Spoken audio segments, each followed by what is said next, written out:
काढून घ्या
तुम्ही पाचवी बहिणी अक्षर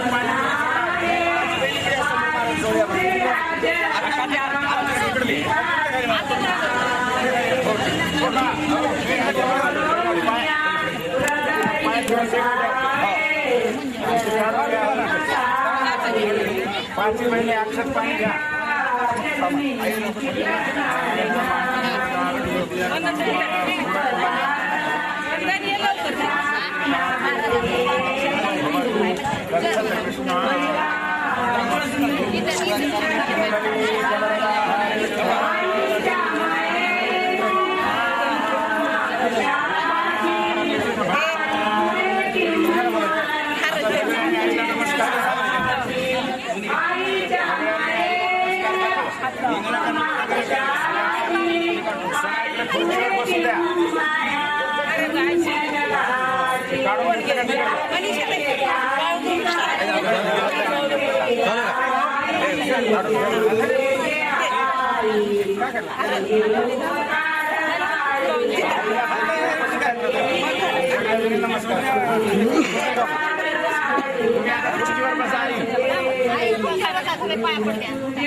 श्री राम जय राम.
हरे विठ्ठल श्री गुरु ज्ञानदेव तुकाराम.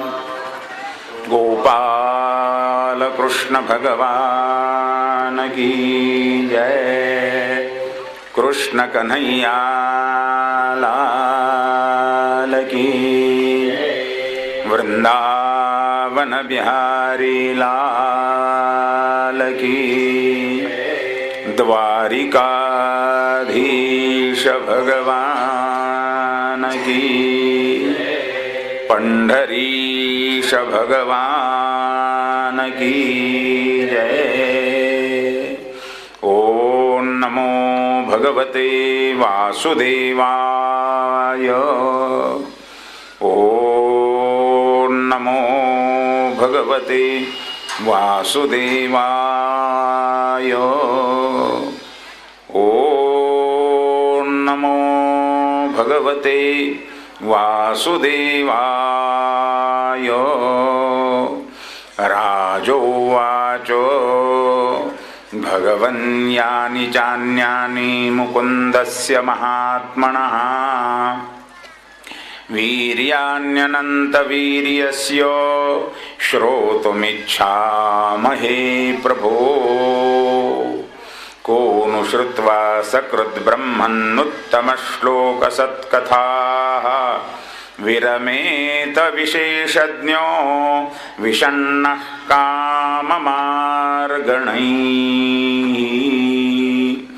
गंगामातेच्या पावन तीरावर आनंदकंद भगवान श्रीहरींच्या कथेमध्ये तल्लीन गुरुदेव शुकदेवजी महाराजांच्या चरणकमली साष्टांग वंदन करून राजा परीक्षिती प्रार्थना करतो आहे की महाराज, मुकुंदस्य महात्मनः, तो परमात्मा भगवान ज्याचं नाव मुकुंद आहे.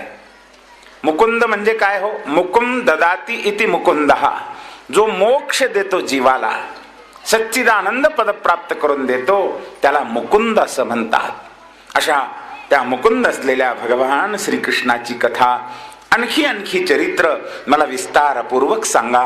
तेव्हा शुकदेवजी महाराज प्रभूचं चरित्र सांगत आहेत.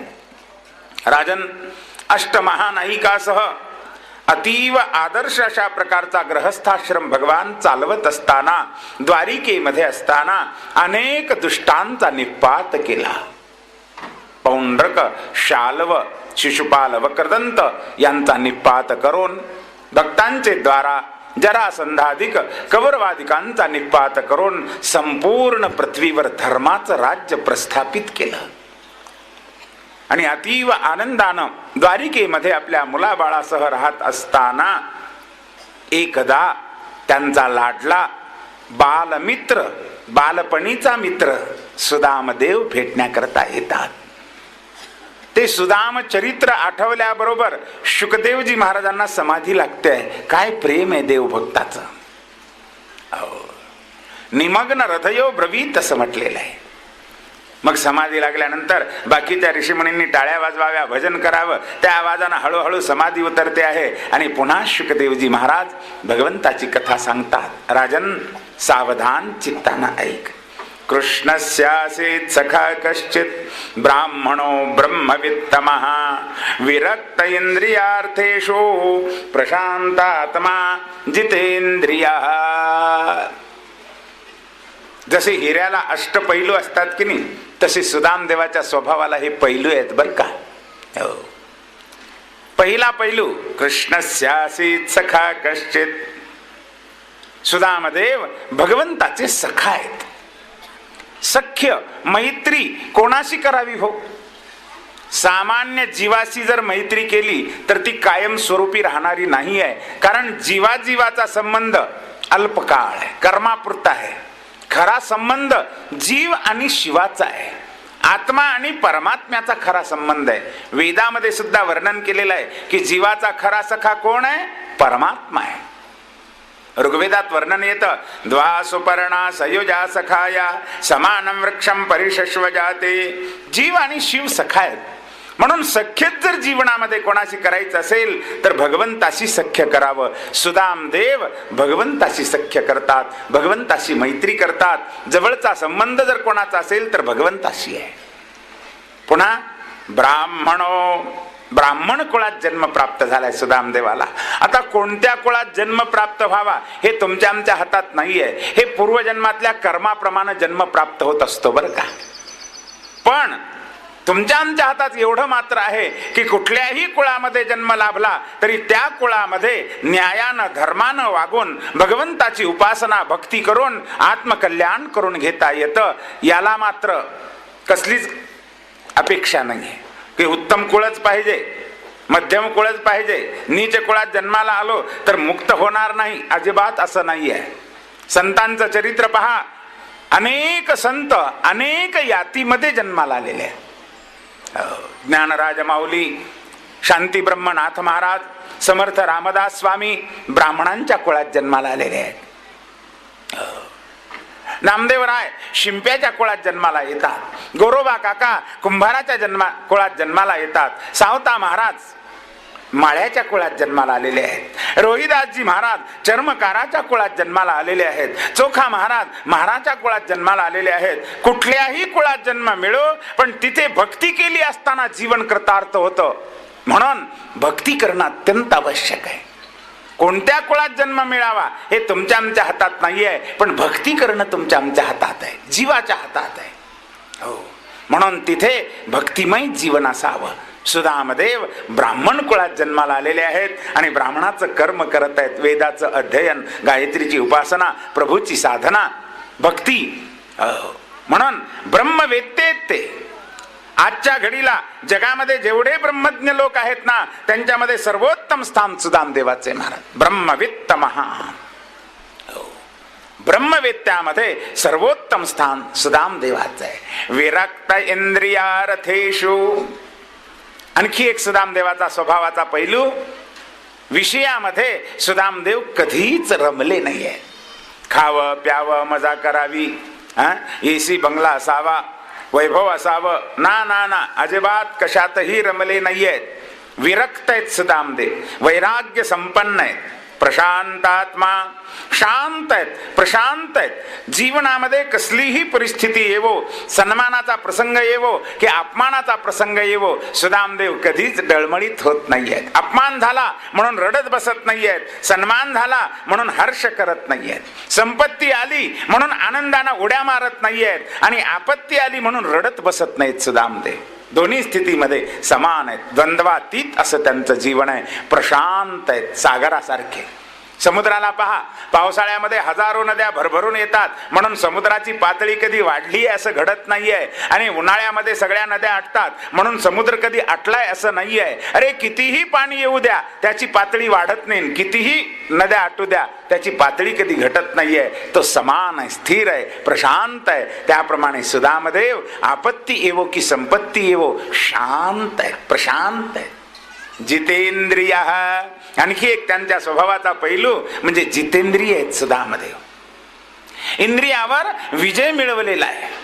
अवघड आहे महाराज इंद्रियांना जिंकणं बरं का. मोठमोठ्या विश्वामित्र पराशरादी मुनयो वातांबू पर्णाशना, वारा पिऊन राहणारे, झाडाचा पालापाचोळा खाऊन राहणारे, पाणी पिऊन राहणारे, मोठमोठे तपोनिधी असलेले विश्वामित्र पराशरादी सुद्धा या इंद्रियाला जिंकू शकले नाहीयेत. इंद्रियाला जिंकणं अवघड आहे. एखाद्या वेळी इंद्राला जिंकणं सोपं आहे बरं का, पण इंद्रियाला जिंकणं अवघड आहे महाराज. हो, अहो इंद्राला तर कोणी जिंकतं. रावणाच्या पोरानं 14 वेळा इंद्राला जिंकलं होतं म्हणून त्याचं नावच इंद्रजीत पडलं बरं का. इंद्राला जिंकणं सोपं आहे, पण इंद्रियाला जिंकणं त्याहून अवघड आहे. पण सुदामदेव जितेंद्रिय आहे. सुदामदेवाचं मन त्यांच्या ताब्यात आहे, इंद्रिय ताब्यात आहे, जितेंद्रिय आहे, ग्रहस्थाश्रमी आहेत.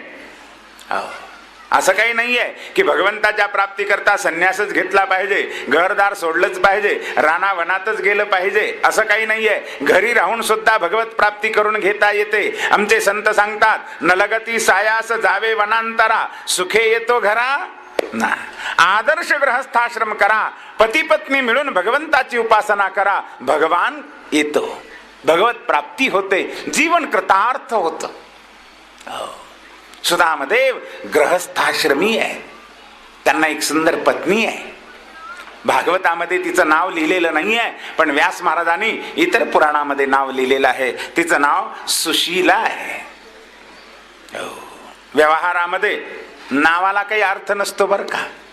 नाव काय, प्रकाश अंधारात पडला तरी ओळखू येत नाही. एकाला विचारलं, काय रे बाळ तुझं नाव काय? म्हणे महाराज माझं नाव ज्ञानेश्वर. काय करतो? काही नाही, SSC ला 9 वेळा नापास झालो म्हणे. वारे वा ज्ञानेश्वर, काही अर्थ आहे का हो नावाला? नाव सुलोचना, पाहते पूर्वेकडे, बोलते दक्षिणेकडे आणि चालते उत्तरेकडे, संक्रांतीचा अवतार आणि म्हणे सुलोचना. विशेष नावाला काही अर्थ आहे? अजिबात अर्थ नाही महाराज.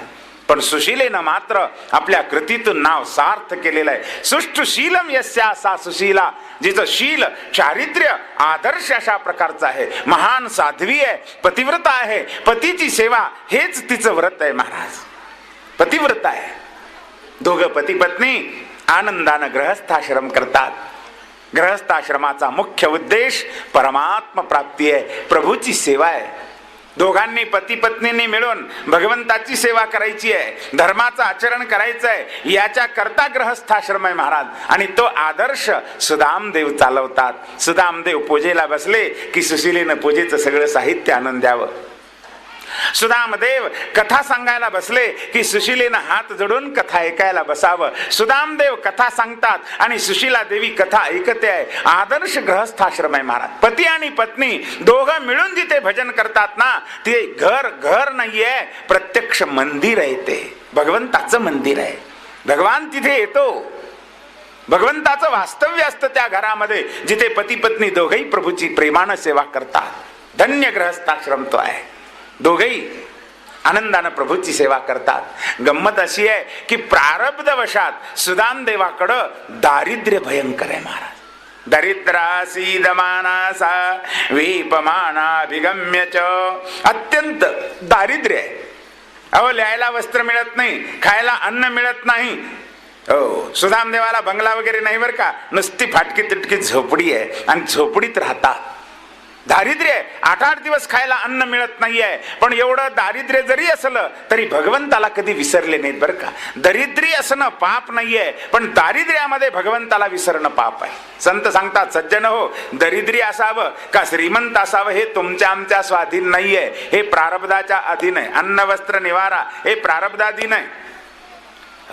पूर्वजन्मात केलेल्या कर्माप्रमाणे आम्हाला हे सगळं मिळणार आहे. वैभव येणं किंवा वैभव नसणं हे प्रारब्धाचं फल आहे. दरिद्री असणं पाप नाही आहे, पण दारिद्र्यामध्ये भगवंताचं भजन विसरणं पाप आहे. सुदामदेव कधीच भजन विसरले नाही. दारिद्र्यात सुद्धा निरंतर भजन. संत सांगतात, वैभव आलं तरी भजन विसरू नका आणि दारिद्र्य आलं तरी भजन विसरू नका. भजन निरंतर करावं. आणि अशा प्रकारे सुदामदेव कथा करत आहेत. सुशीला देवी कथा ऐकते. एके दिवशी कथा झाल्यानंतर सुशीलेनं आपल्या मालकाला नमस्कार केला आणि म्हणते, मालक, आत्ताच तुम्ही कथा सांगितली की म्हणे कृष्ण द्वारिकेचा राजा आहे, सोन्याची नगरी आहे. हो सुशीले, काय सांगू, माझा कन्हैया ना लक्ष्मीचा पती आहे, कुबेर त्याचा भांडारी आहे, काहीच कमी नाहीये, द्वारिकेचा मालक आहे. असं आणि तुम्ही सांगितलं की तो अति उदार आहे. सुशीले, जगाच्या पाठीवर माझ्या कन्हैयासारखा उदार कोणीच नाहीये. अति उदार, शत्रूला सुद्धा मोक्ष देणारा माझा कन्हैया आहे. कन्हैया इतका उदार. कं वा दयालुम शरणं व्रजेम. अरे, जी गती यशोदेला द्यावी तीच गती पुतनेला दिलेली आहे. याच्या एवढं हृदयाचं विशालत्व कुठे आहे हो. म्हणून कृष्ण उदार आहे. आणि तुम्ही हेही सांगितलं मालक की कृष्ण माझा मित्र आहे, बालमित्र आहे आणि मित्रप्रेमी आहे. खरंच सुशीले, खरं सांगू का, माझ्या कन्हैयासारखा बालमित्र किंवा मित्रावर प्रेम करणारा आदर्श मित्र जगाच्या इतिहासात कुठं सापडणार नाही. सुशीले, मी पाहिलंय. अगोदर आपल्या मित्रांना पोटभर लोणी खाऊ घालतो आणि मित्रांचं पोट भरलं की मग आपण घेतोय.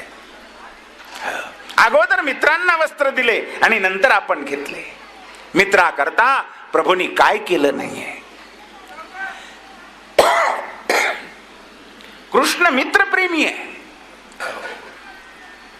मित्राकरता त्यानं जीवन सर्वस्व समर्पण केलेलं आहे आणि उदार आहे.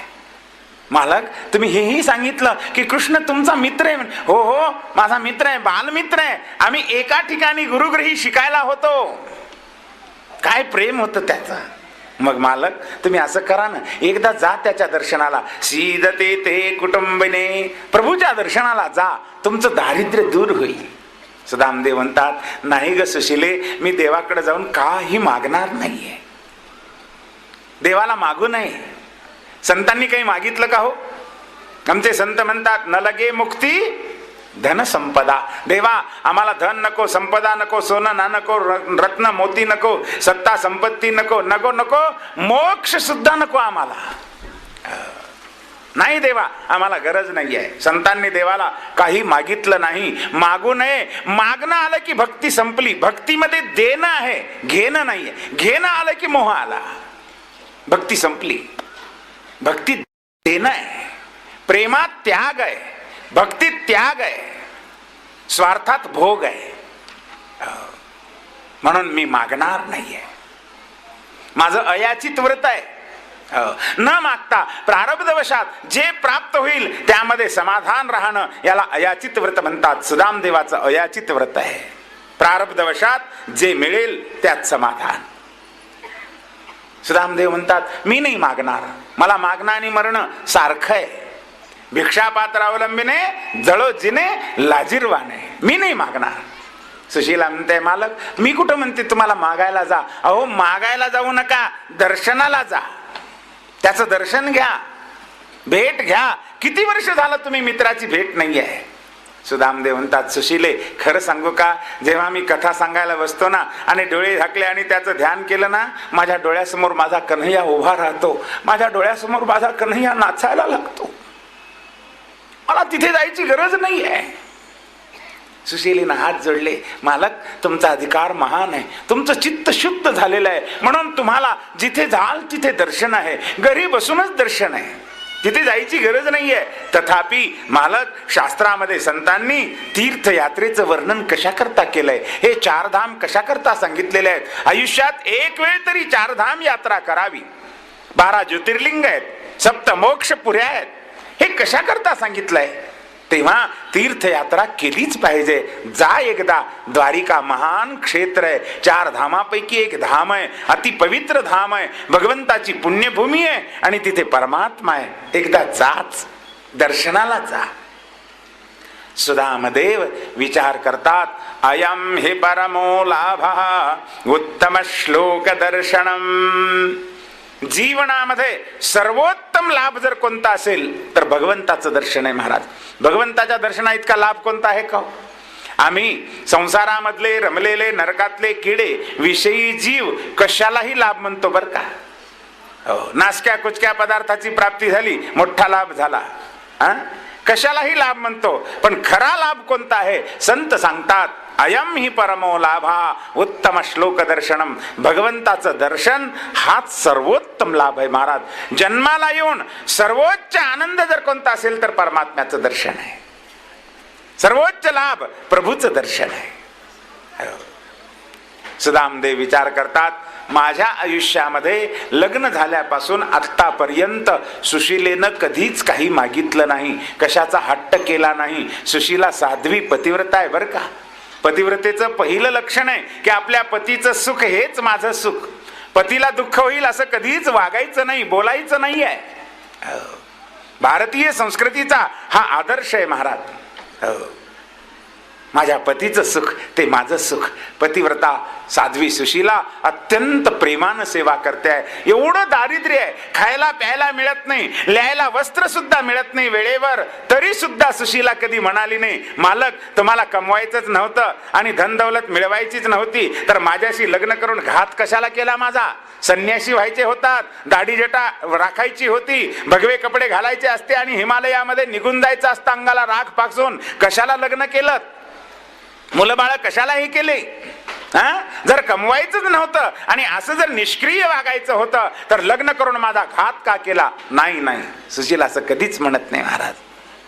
सुशीला आपल्या पतीच्या सुखात आपलं सुख पाहते आहे. माझ्या पतीचं सुख तेच माझं सुख आहे. कधीच कधीच नाही, अपमान करत नाही, कधी काही मागत नाही. आज काय दिवाळी आहे, मला साडी आणा ना.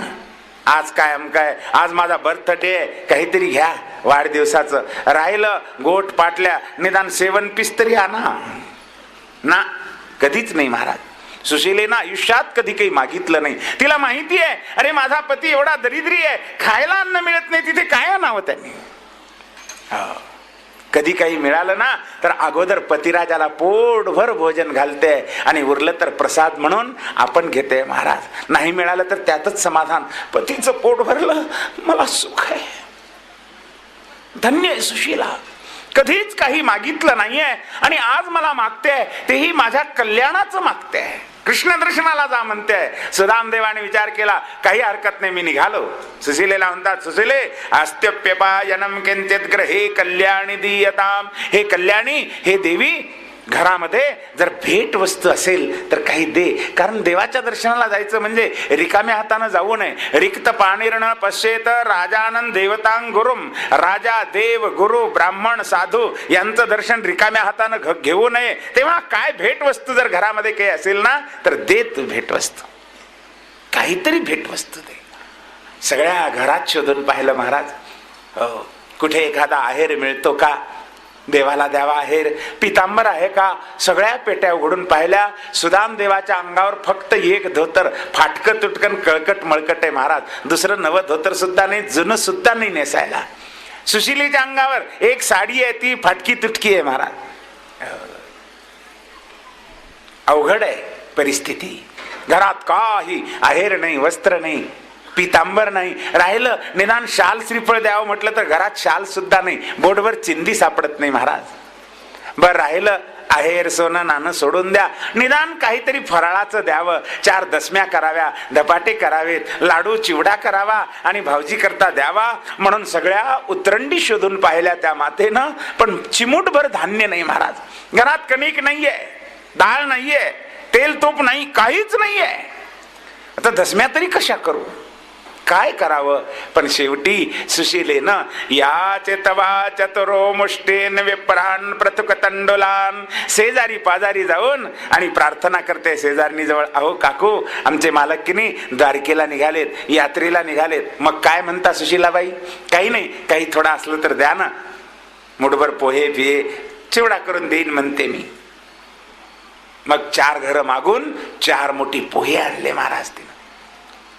केवढं दारिद्र्य पहा, त्या 4 मोठी पोहे बांधायला सुद्धा वस्त्र नाही, एखादी दस्ती नाही महाराज. शुकाचार्यांनी इथं स्पष्ट वर्णन केलंय, चैल खंडेन तान बदवा. खंड म्हणजे तुकडा, फाटका तुटका कपडा आणि त्यामध्ये गाठी गाठी बांधून 4 मोठी पोहे बांधले आणि ते गाठोडं सुदामदेवाजवळ दिलं. सुदामदेव ते गाठोडं घेऊन काठी टेकत टेकत टेकत निघालेले आहेत. कुठं? पोरबंदरहून द्वारिकेला.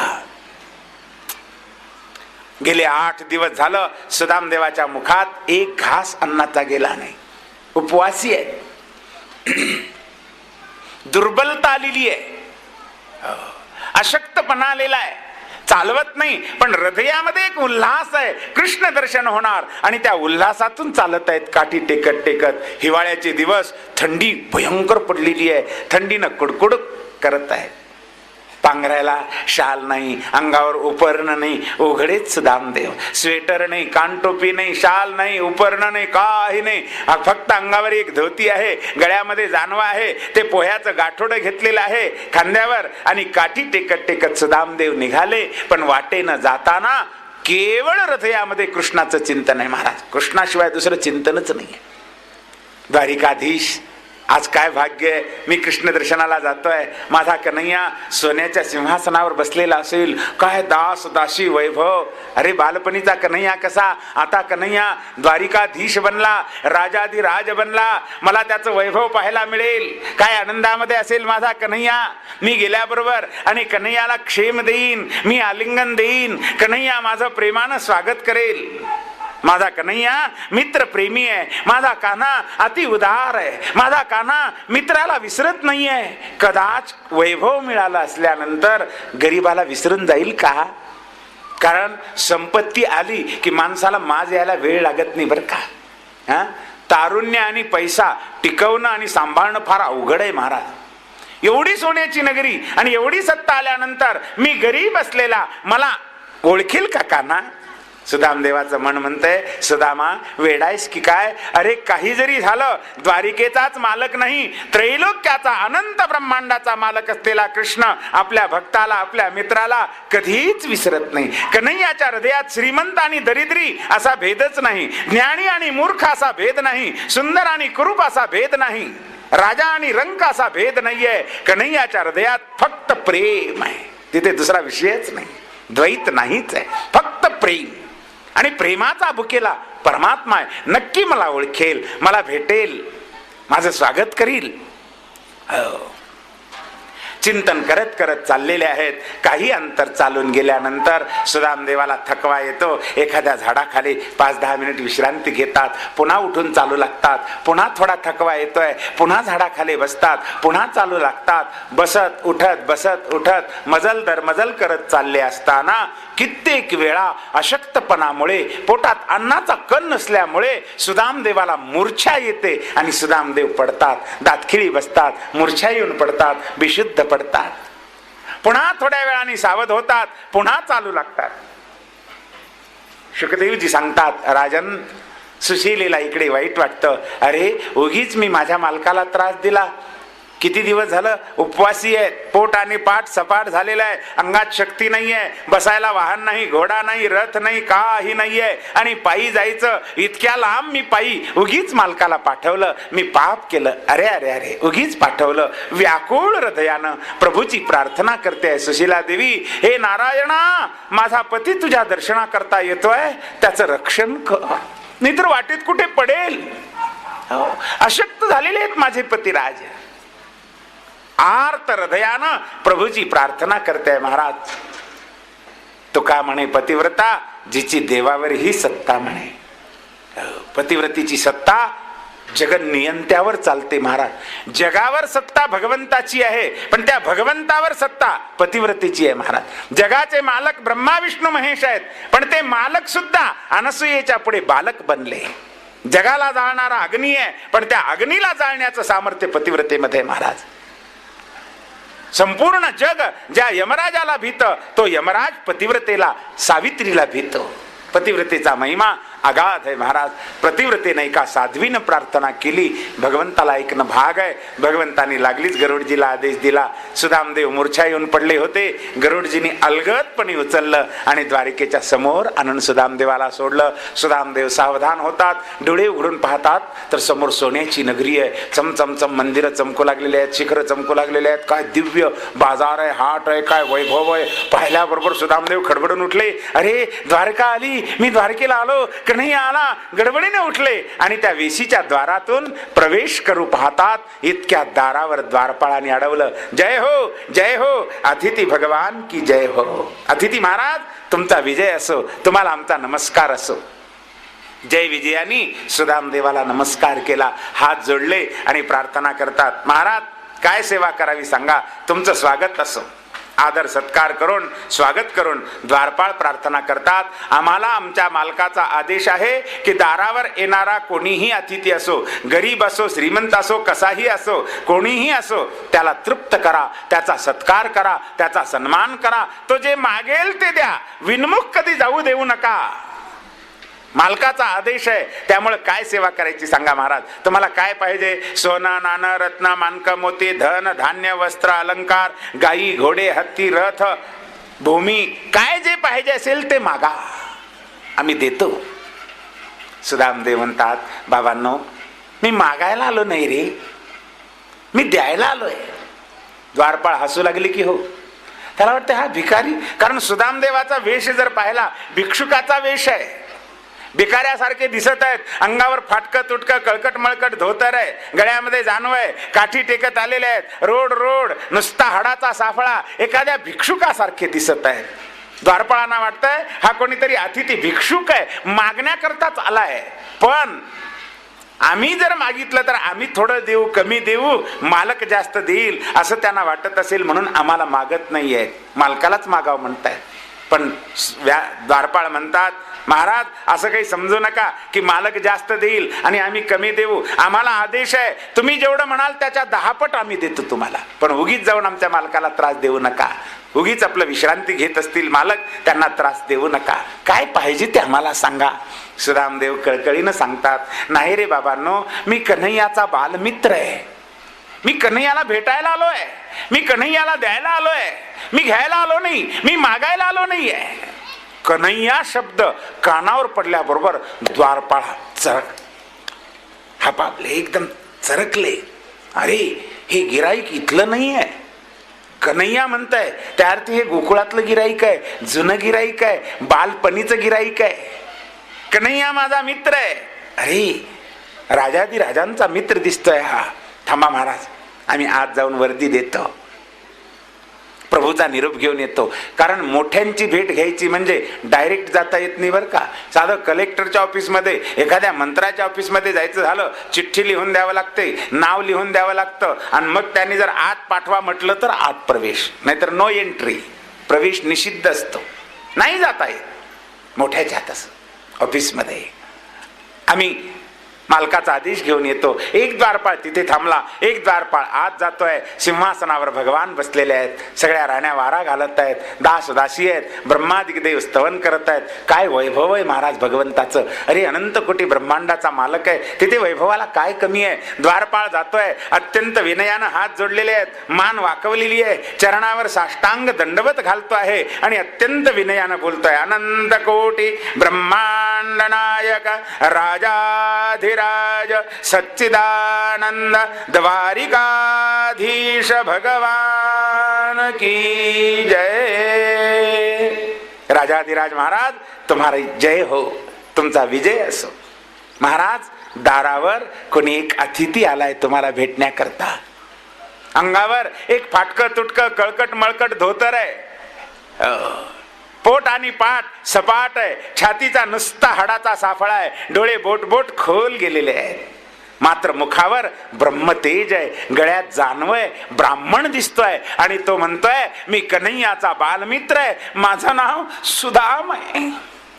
सुदाम शब्द कानावर पडता क्षणी ताडकन उडी घेतली महाराज प्रभूने आणि धावत धावत धावत काही क्षणाच्या आत तर भगवान दारावर आलेले आहेत आणि सुदाम देवाला पाहता क्षणी साष्टांग दंडवत घातला. सुदाम देवाने मोठ्या प्रेमाने उचलून घेतलं, कडकडून आलिंगन देतात. देव भक्ताचं आलिंगन आहे महाराज. काय प्रेम आहे तिथे. दोघांची हृदय भरून येतात, दोघांच्या डोळ्यातून प्रेमाश्रूच्या धारा वाहतात. सुदामदेव तुमचं स्वागत असो, या सुदामदेव माझ्या नगरीमध्ये तुमचं स्वागत असो.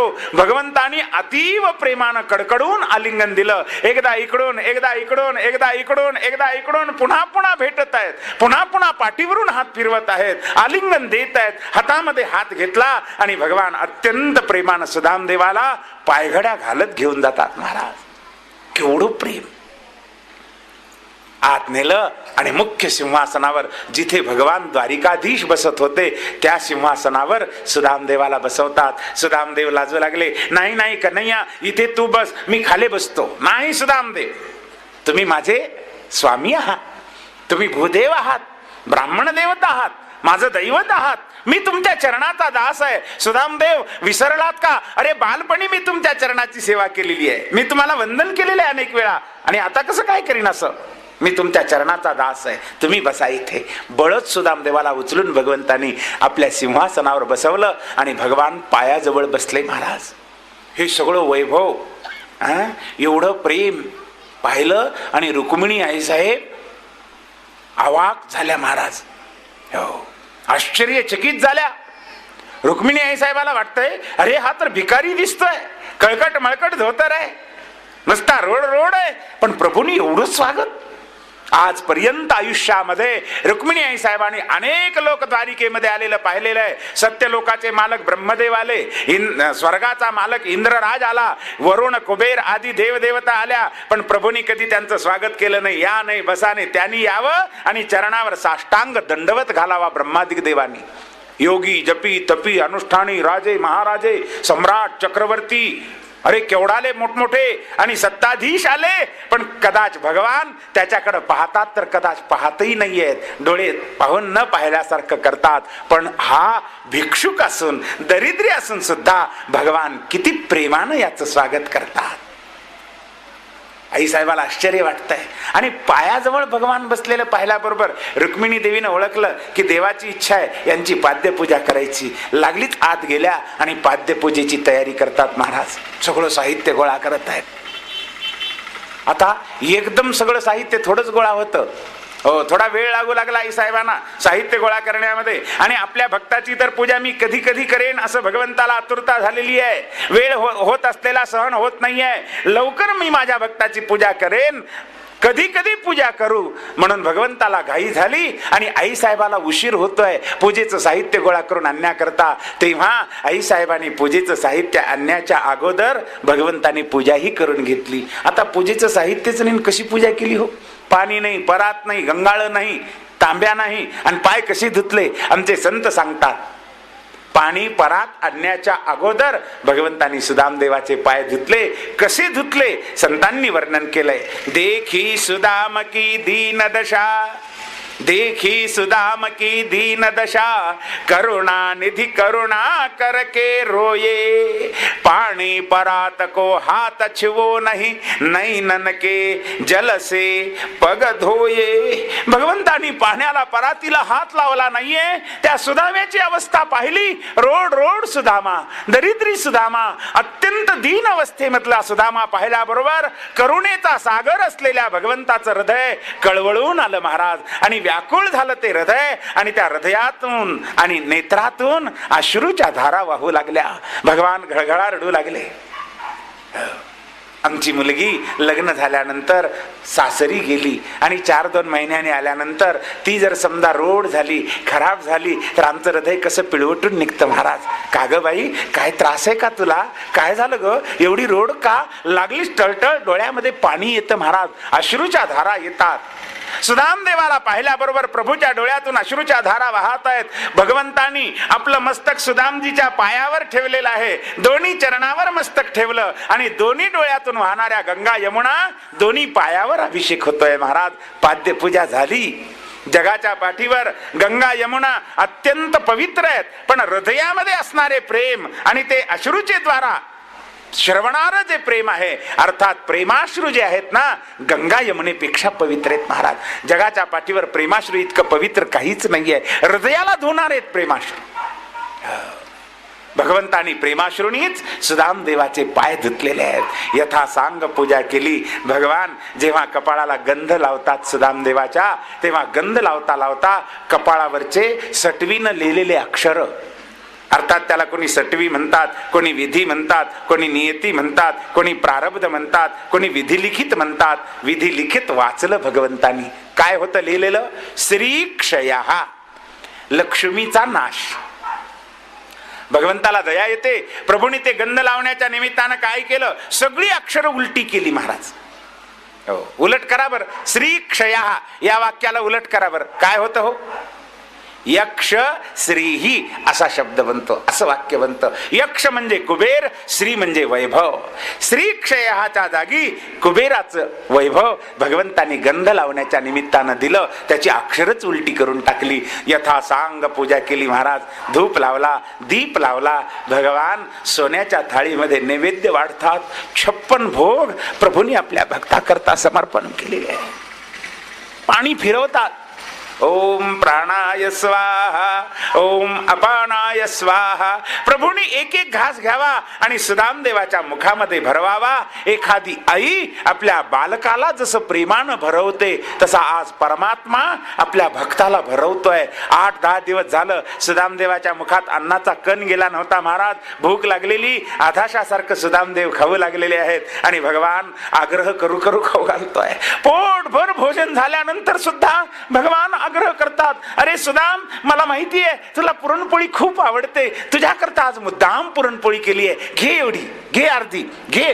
आणि लागलीच लोणकड्या तुपामध्ये बुडवून भगवान ती पुरणपोळी मुखामध्ये घालतात. सुदामदेव, मला माहिती आहे तुम्हाला बेसन लाडू खूप आवडतो, तुमच्याकरता हा लाडू केलाय, घ्या, एवढा अर्धा तरी घ्या. नाही कृष्णा, पोटभर नाही, एक घास तरी घ्या. लागलीच लाडूचा घास उचलावा आणि बळच सुदामदेवाच्या मुखामध्ये भरवावा.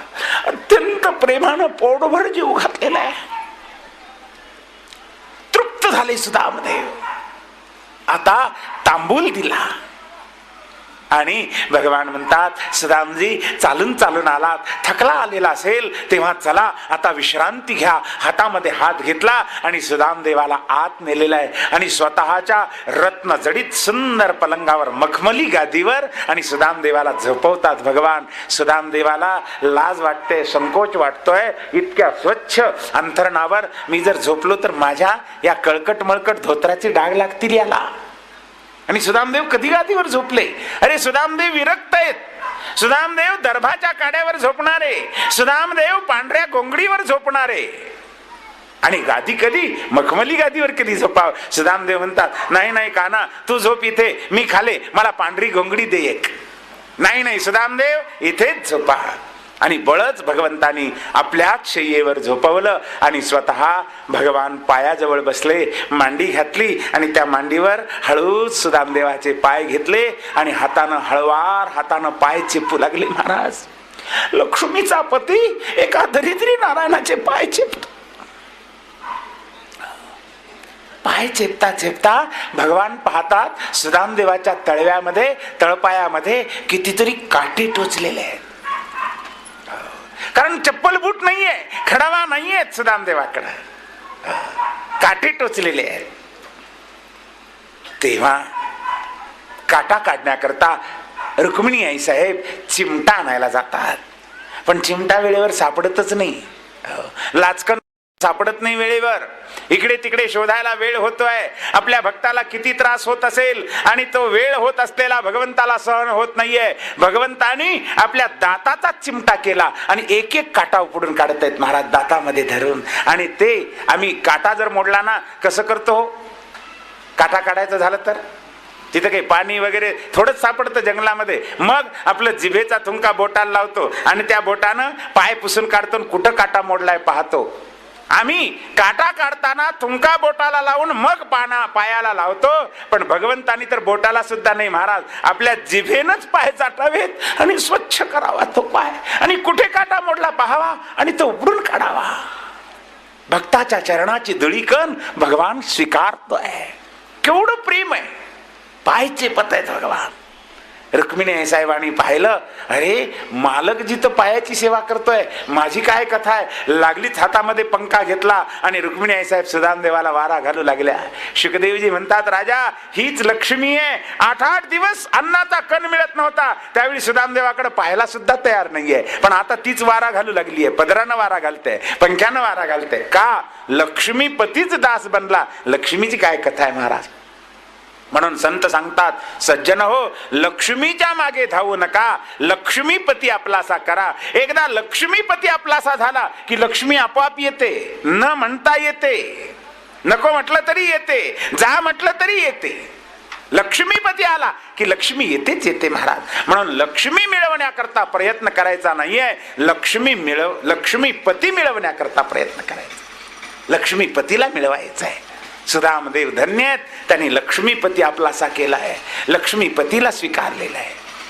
अष्टमहानायिका वारा घालत आहेत, कोणी सेवा करत आहेत, आणि अशा प्रकारे भगवान पाय चेपता चेपता मुद्दाम विषय काढतात. सुदामदेव, बरं झालं तुम्ही आलात, अरे किती वर्षानंतर आलात, मला तर वाटलं विसरून गेलात की काय, पण नाही सुदामदेव तुम्ही आलात, बरं झालं. बरं, पण खूप दिवस झाले. सुदामदेव, कसं काय आहे तुमचा गृहस्थाश्रम? आमच्या भाभी बऱ्या आहात ना? मुलं बाळ ठीक आहेत ना? भगवंताला वाटतंय विचारल्यानंतर तरी सुदामदेवांना सांगावं, बायको चांगली आहे, मुलं बाळ आहेत, सगळा आनंद आहे, पण खायला मिळत नाही देवा, दरिद्री आहे. एवढं जरी सुदामदेव म्हणले तर मी पुष्कळ वैभव देतो. पण असं म्हणतील तर सुदामदेव कोण म्हणेल त्यांना? नाहीच सांगत. सुदामदेव म्हणतात, देवा तुझी कृपा आहे, काय सुंदर धर्मपत्नी मिळाली. अरे पूजेला बसलो की फुलं तुळशी आणून देते. देवा काय सांगू, कथा सांगू लागलो की हात जोडून अत्यंत विनयाने एकाग्र चित्तानं कथा ऐकते. मी भजन करू लागलो की आपण टाळ घेते आणि टाळ वाजवायला लागते, माझ्या सुरामध्ये सूर मिसळते. देवा खरंच तुझ्या कृपेनं पत्नी सुंदर मिळाली, सगळा आनंद आहे देवा. सांगत नाहीत आपलं दारिद्र्य सुदामदेव, आणि जोपर्यंत हे सांगत नाहीत तोपर्यंत मलाही काही करता येत नाही. ठीक आहे. बोलत बोलत भगवान म्हणतात, सुदामदेव तुमच्या आशीर्वादानं मलाही काही कमी नाही. 16,108 महाराण्या आहेत, वैभव आहे, सोन्याची नगरी आहे, दास दासी आहेत, काही कमी नाही. पण खरं सांगू का सुदामदेव, जो आनंद गुरु महाराजांच्या आश्रमामध्ये असताना, गुरु माऊलीच्या सेवेमध्ये असताना जो आनंद होता ना, तो आनंद इथे नाही आहे.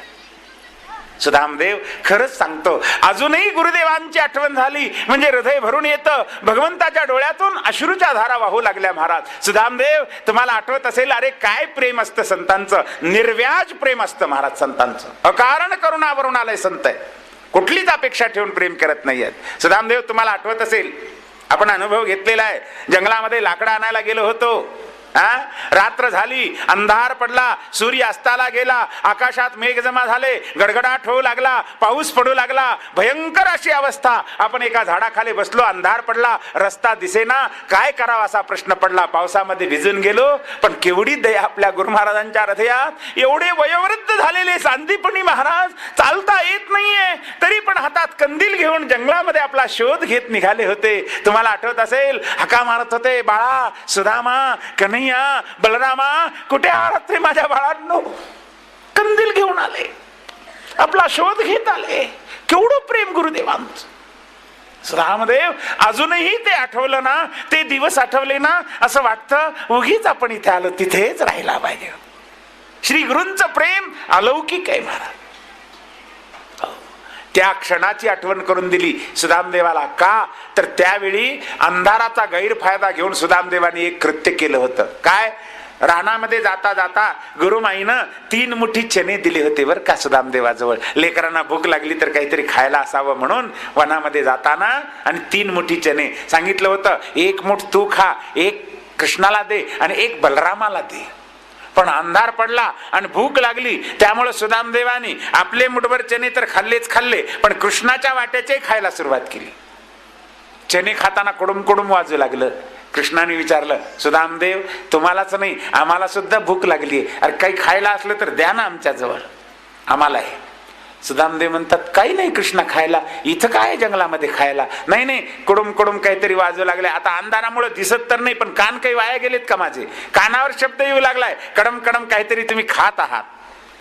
नाही कृष्णा, थंडीनं अरे पावसानं भिजल्यामुळे थंडी वाजते, गार वारा सुटलाय आणि थंडीनं दात कुडकुड वाजू लागले. असं आहे का? तथास्तु.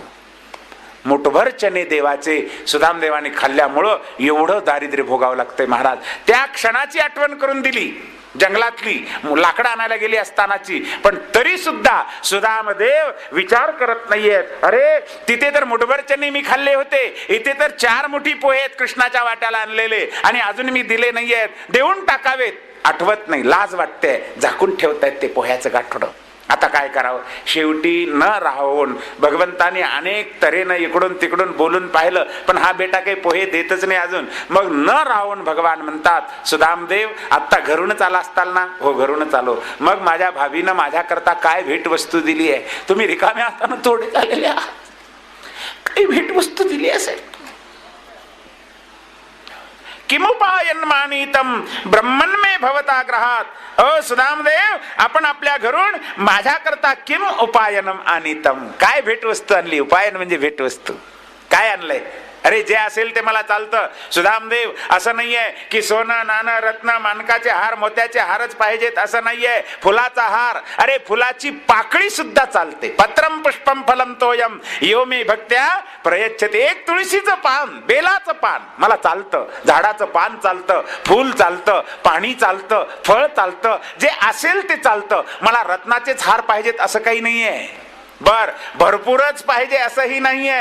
अनवाप्य भारतम भक्तै प्रेमणा भूर्येव मे भवे. माझ्या भक्तानं प्रेमानं 1 कण जरी दिला तरी मला तो मेरू पर्वतापेक्षा मोठा आहे. 1 कण द्या. किती दिलं याला महत्व नाही, काय दिलं यालाही महत्व नाही, कसं दिलं याला महत्व आहे. भक्तिशास्त्रामध्ये कोणत्या भावनेतून दिलं. यो मे भक्त्या, भगवान सांगतात मला माझ्या भक्तानं प्रेमानं दिलेलं 1 कण जरी असला तरी हिमालय पर्वतापेक्षा मोठा आहे. म्हणून सुदामदेव, जे आणला असेल ते द्या. शबरीनं काय दिलं होतं हो? उष्टी बोर, पण किती प्रेमानं स्वीकारली महाराज. उष्टी जरी असली तरी प्रभूंनी स्वीकारली.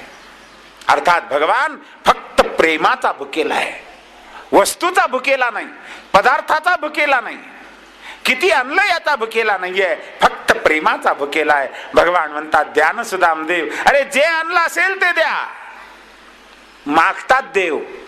पण एवढं बोलून सुद्धा शुकाचार्य म्हणतात, राजा इत्युक्तोपि द्विजस्तस्मै व्रीडित पतये श्रियः न प्रायच्छत अवाङ्मुखा. सुदामदेव लाजू लागले. त्या वैभवाला पाहिलं, सोन्याची नगरी, केवढो वैभव, करोडो अब्जावधी. अरे सोन्याची नगरी म्हणजे वैभव काय कमी आहे? दास व दासी सगळं पाहिलं आणि त्याच्या पुढे 56 भोग नित्य भगवंताच्या भोगा करता असताना त्यामध्ये मी माझे पोहे काय म्हणून देऊ? लाज वाटू लागली. बरं ते वस्त्र सुद्धा फाटकं तुटकं कळकट मळकट, त्यामध्ये पुन्हा पोहे काय म्हणून देऊ? लज्जित झाले आणि देत नाहीत सुदामदेव. मागून सुद्धा देत नाहीयेत. गाठोडं मांडी खाली लपवून ठेवतात आणि मान खाली घातली सुदामदेव. न प्रायच्छत अवाङ्मुखः, अवाङ्मुख झाले, मान खाली घातलेली आहे. शेवटी काय भगवान ते खातात महाराज आनंदानं प्रेमानं. जणू काय 72च्या दुष्काळातच जन्म झालाय कृष्णाचा. अरे कृष्णा, कधी पोहे पाहिले की नाही तू? किती दिवसाचा उपवासी आहे की भगवान एवढ्या प्रेमानं आतुरतेनं कड कड कड ते पोहे खातात. दुसरी मुठ घेतली, आई साहेबांनी हात धरला, देवा आता एकटे नाही आहेत. तेव्हा गुरुकुलात एकटे होतात, आता 16,108 आहेत आम्ही, पुन्हा आमचे लेकरं बाळ. अहो तुमच्या भक्ताचा 1-1 कण तरी प्रसाद आम्हाला येऊ द्या. एकटेच खाता की काय? रुक्मिणी साहेबांनी हात धरला, एकच मुठ पोहे खाल्ले आणि तृप्तीचा ढेकर दिला. महाराज भगवान तृप्त झाले. तर्पयंत्यंगमाम विश्व मेते प्रथुक तंडुलान. आज मी तृप्त झालो.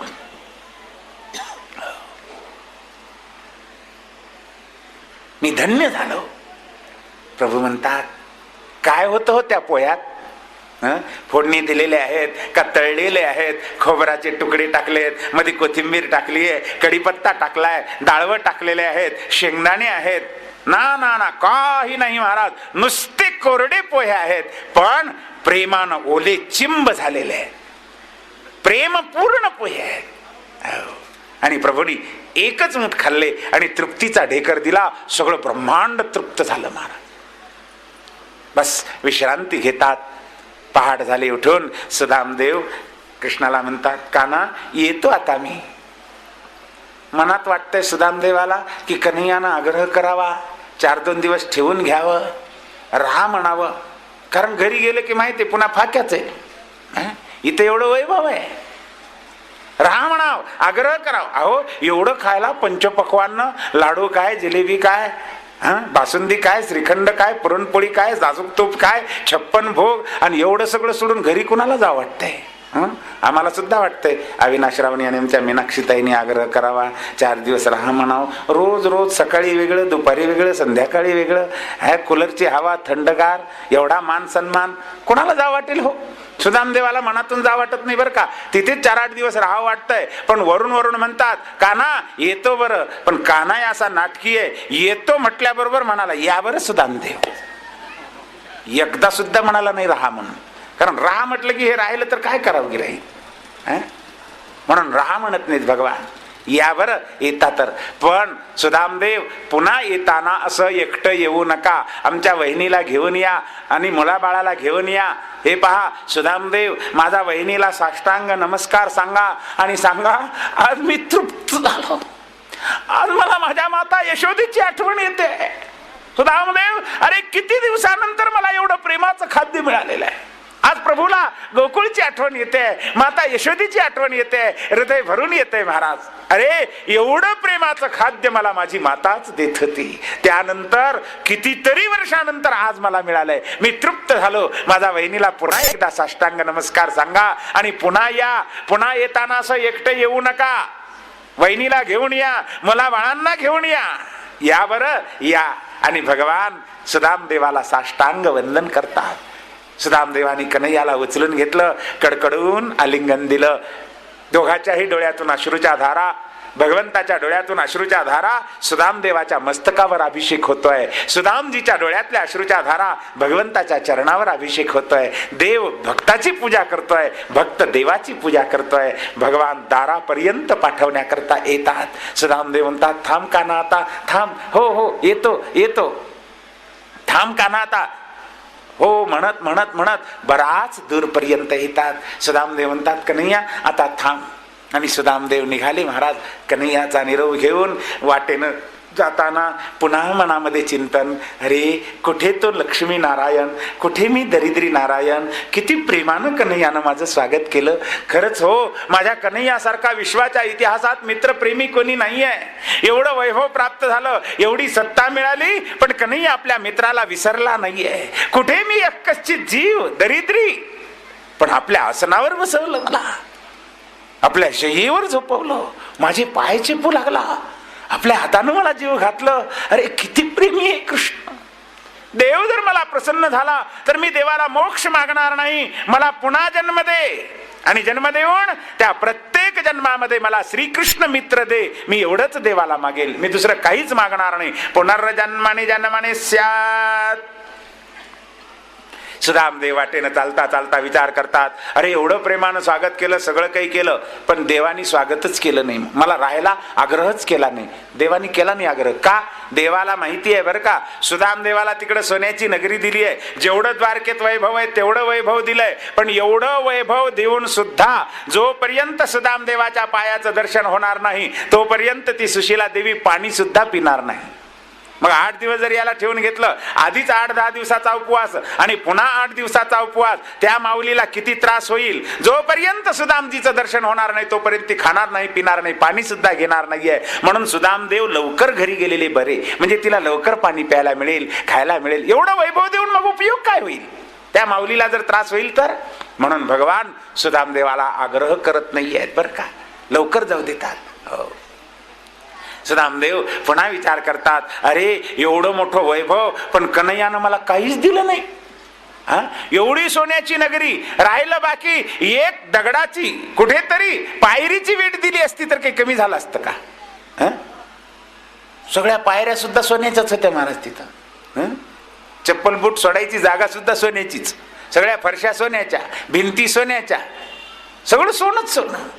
एक कुठली तरी पायरीची वीट दिली असती तरी सुद्धा माझं दारिद्र्य गेलं असतं, पण दिलं नाही. वीट तर सोडा, एखादं लॉकेट केलं असतं तर काही बिघडलं असतं का? बरं राहिलं लॉकेट, अर्ध्या तोळ्याची एखादी अंगठी केली असती तर काही बिघडलं असतं का? त्याचं काही कमी झालं असतं का? पण नाही दिलं मला धन देवानी.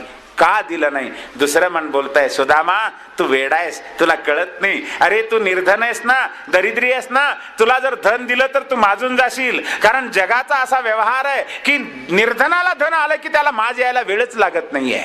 अधनोयम धनम प्राप्य माद्यन्नोच्चैर्नमाम स्मरेत. प्रभूने विचार केला, कृष्ण सर्वज्ञ आहे, त्याला माहिती आहे या निर्धनाला जर धन दिलं तर हा माजून जाईल आणि माझं भजन विसरेल.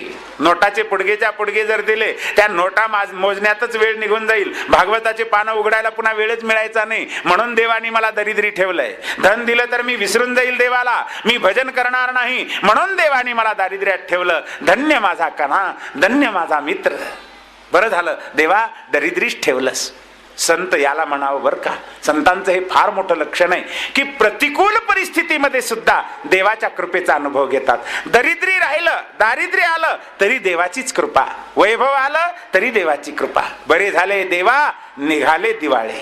श्री तुकाराम महाराज म्हणतात, वा वा वा देवा तुझी कृपा दिवाळे निघालं. आता कोणी म्हणेल का हो दिवाळे निघाले देवाची कृपा? पण तुकाराम महाराज म्हणतात, बरे झाले देवा बाईल कर्कशा मिळाली. बरं झालं बायको भांडकुदळ मिळाली. कधी गेलं सारखं तिचं विष्णू सहस्रनाम चालूच असतं. देवा गोड बोलणारी जर पत्नी मिळाली असती ना तर मला तुझी पंढरपूरची वारी कधी भेटलीच नसती आणि मला तुझं कधी स्मरण झालंच नसतं. गोड गोड बोलणारी असती तर तिच्या मागे पुढेच मी फिरत राहिलो असतो, गुलू गुलू गुलू गुलू. तिथे रमून गेलो असतं संसारामध्ये. बरं झालं पावलो पावली अपमान करते, ठिसी ठिसी करते, फार चांगलंय देवा बाईल कर्कशा. प्रतिकूल परिस्थिती सुद्धा भगवंताच्या कृपेचा अनुभव घ्यावा महाराज. एक राजा होता म्हणे आणि त्याचा एक मित्र प्रधानजी होता. त्या प्रधानजीला सवयच होती, काही झालं भगवान जो करता है सो अच्छे के लिए करता है. राजाचं प्रधानजीचं खूप प्रेम. एके दिवशी म्हणे राजा शिकारीना निघाला, प्रधानजीला बरोबर घेतलं, पण तलवार वगैरे चांगली की नाही पाहण्याकरता त्यानं म्यान्यातून तलवार उपसता उपसता एकदम लागली तलवार आणि राजाची करंगळीच तुटली म्हणे. स्वभावाप्रमाणे प्रधानजीच्या तोंडातून गेलं, भगवान जो करता है अच्छे के लिए करता है. देव करतो ते बऱ्या करताच करतो. ऐकल्याबरोबर राजाला संताप आला. म्हणे मूर्ख, मी याला मित्र समजत होतो, माझा प्रेमी समजत होतो, माझी करंगळी तुटली, माझा जीव चाललाय आणि हा म्हणतो की देव करतो ते बऱ्या करताच करतो. वा रे वा, असा कुठं मित्र असतो का? अरे पकडा याला आणि कैद करा. लागलीच पकडलं, हातकड्या घातल्या, पायात बेड्या घातल्या आणि डांबून टाकलं महाराज. कैदेत टाकल्याबरोबर सुद्धा प्रधानजी स्वभावाप्रमाणे म्हणाले, भगवान जो करता है सो अच्छे के लिए करता है. झालं. मग आता कैदेत टाकल्यामुळे एकटाच राजा गेला मृगयेला आणि जंगलामध्ये फिरता फिरता घुमता घुमता रस्ता चुकला. सगळी सेना एकीकडं एकटाच एकीकडं आणि जंगलामध्ये फिरता फिरता काही चोरांनी पकडलं त्याला राजाला. त्या चोरांनी एका देवीला नवस बोललेला होता बळी देण्याचा आणि म्हणून यांना पकडलं आणि बळी देण्याकरता देवीच्या समोर उभं केलं. तो म्हणतोय मी राजा आहे. राजा अस की रंग कसा, मला काय करायचं, देवीला बळी द्यायचा आहे तुला, आता काही बोलायचंच नाही. पण बळी देत असताना तो अव्यंग असावा, याला काही व्यंग आहे का पहा. पाहत असताना त्या चोर राजाच्या लक्षात आलं याची करंगळी तुटली हाताची. अरे अरे असा बळी चालत नाही, हकलून द्या याला, सोडून द्या, दुसरा बळी पहा. मग राजाला कळून चुकलं की खरंच त्यावेळेस करंगळी तुटली म्हणून आज मान वाचली, नाहीतर करंगळी तुटली नसती तर मानच गेली असती आज.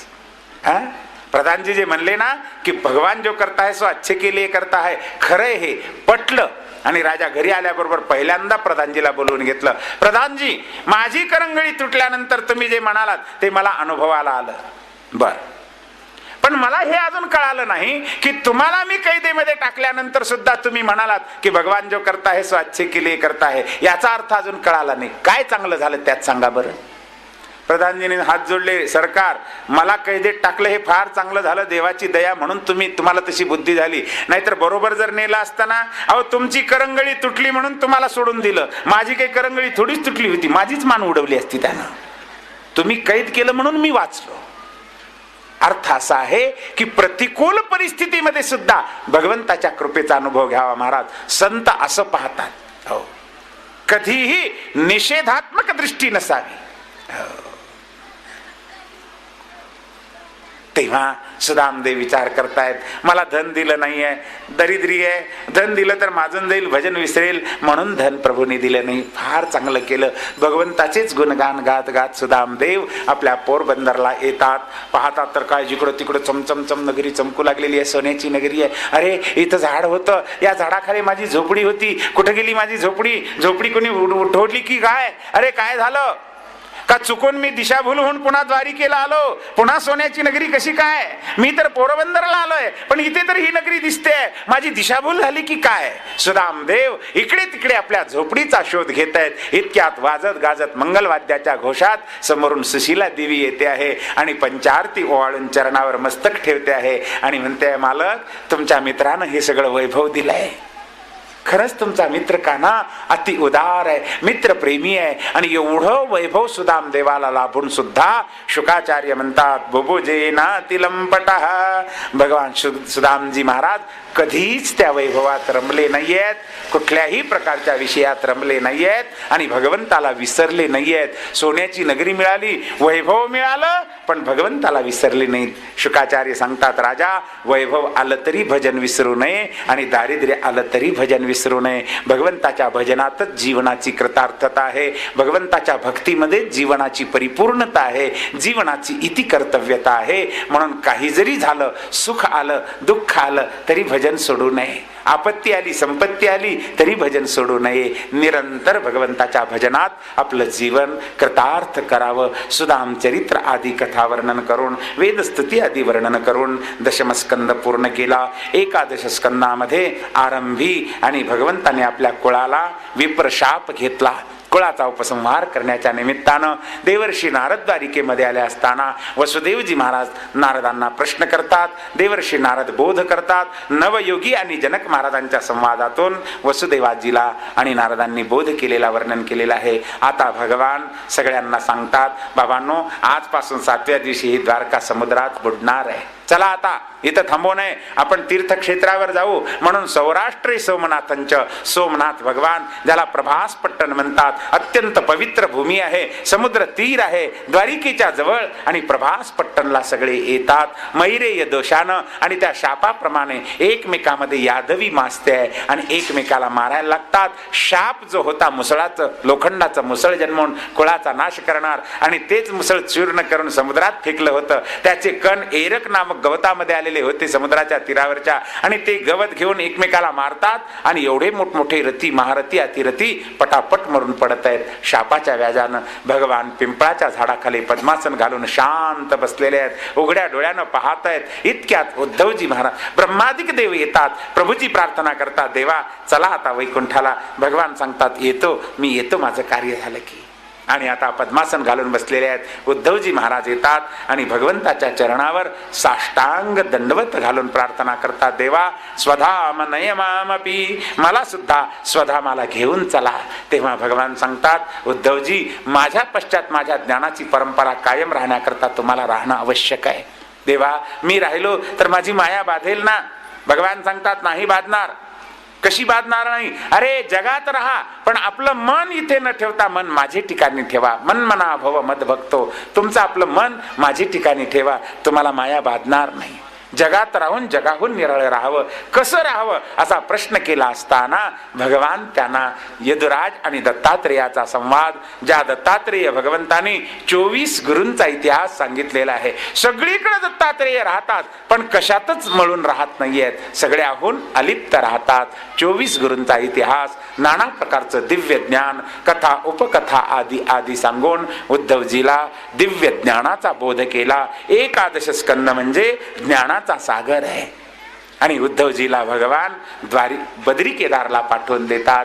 आता एक व्याध येतो, त्याला काहीतरी शिकारच आहे असं वाटतं आणि धनुष्यावर बाण चढवतो आणि नेम धरून सोडला. तो बाण येतो आणि भगवंताच्या तळव्याला लागतो. स्पर्श करता क्षणी आकाशात वीज कडकडावी आणि अदृश्य व्हावं. त्याप्रमाणे भगवान त्या द्वारिकेमध्ये अदृश्य झाले आणि वैकुंठाला म्हणजे त्या वैकुंठाला नव्हे बरं का, या पृथ्वीवर एक वैकुंठ आहे ज्याला भूवैकुंठ म्हणतात, ज्याचं दुसरं नाव पंढरपूर आहे. या कलियुगातील जीवाच्या उद्धारा करता तोच द्वारिकाधीश आता पंढरीश झाला आणि पंढरपूरला पांडुरंग रूपानं महायोग पीठे तटे भीरर्थ्या वरम पुंडरीकाय दातुम मुनींद्रैः समागत्य तिष्ठन्तमानंद कंदम परब्रह्मलिंगम भजे पांडुरंगम. तेच परब्रह्म, पूर्ण ब्रह्म परमात्मा इथे पांडुरंग रूपानं, तो कृष्ण द्वारिकाधीश कुठेही गेला नाहीये. पंढरपूरमध्ये पांडुरंग रूपानं विटेवर उभा आहे, कटीवर हात ठेवलेले आहेत आणि भक्ताची वाट पाहतोय या माझ्या भेटीला. अशा त्या पंढरीनाथ पांडुरंगरायाला आपण सगळेच जण साष्टांग वंदन करूया, त्याच्या नामाचा एकदा जयघोष करूया. पुंडलिक वरदा हरे विठ्ठल श्री गुरु ज्ञानदेव गोपाल कृष्ण भगवान की, द्वारिकाधीश भगवान की, पंढरीनाथ भगवान की जय. 12 स्कंद पूर्ण केला. 12 स्कंदामध्ये एकादश स्कंद पूर्ण केला. आता 12 स्कंदामध्ये भविष्यत राजाचं वर्णन, 4 युगाचं 4 प्रलयाचं वर्णन करून शुकाचार्य महाराज आता अंतिम बोध करत आहेत. काय बोध करतात आणि परीक्षितीचा उद्धार कसा करतात राहिलेल्या वेळामध्ये आपण पाहूया. तत्पूर्वी थोडंसं नामस्मरण करूया. हरये नमः, हरये नमः, हरये नमः. पुंडलिक वरदा हरे विठ्ठल श्री गुरु ज्ञानदेव तुकाराम गोपाल कृष्ण भगवान की जय. राम कृष्ण हरे जय जय राम कृष्ण हरे, राम कृष्ण हरे जय जय राम कृष्ण हरे, राम कृष्ण हरि जय जय राम कृष्ण हरि.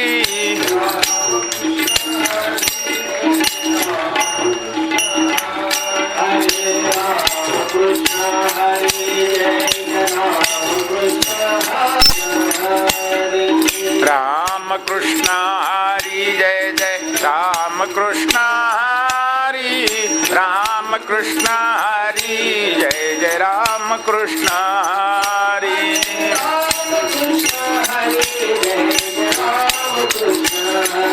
हरि राम कृष्ण हरि जय जय राम कृष्ण हरि. बोला बोला.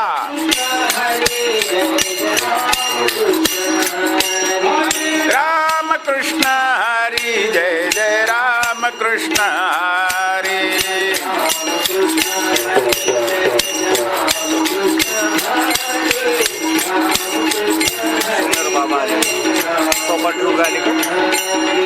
राम कृष्ण हरि जय राम कृष्ण हरि, राम कृष्ण हरि जय जय राम कृष्ण हरि.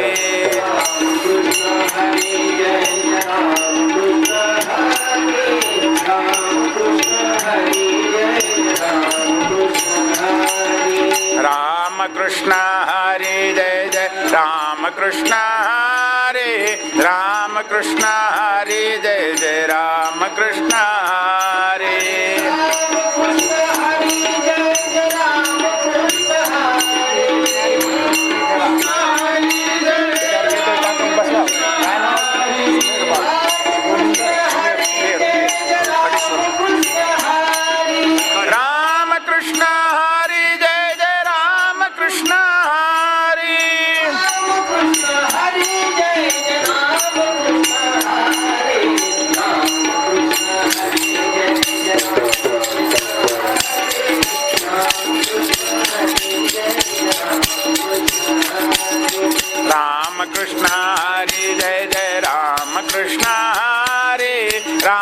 कृष्ण हरे जय जय राम कृष्ण हरे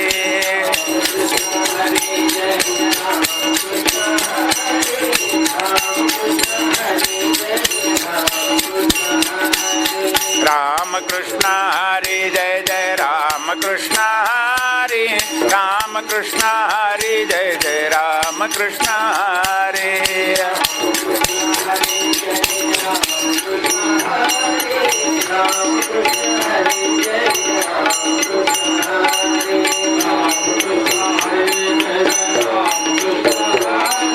राम कृष्ण हरे जय जय राम कृष्ण हरे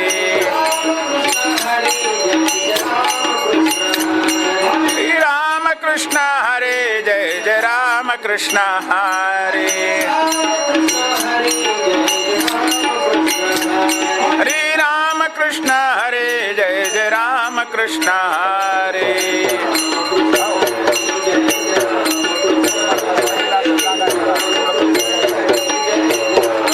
वासुदेवाय श्रीशुक उवाच अत्रानुवर्ण्यते भीक्ष्णं विश्वात्मा भगवान् हरिः यस्य प्रसादजो ब्रह्मा रुद्रः क्रोधसमुद्भवः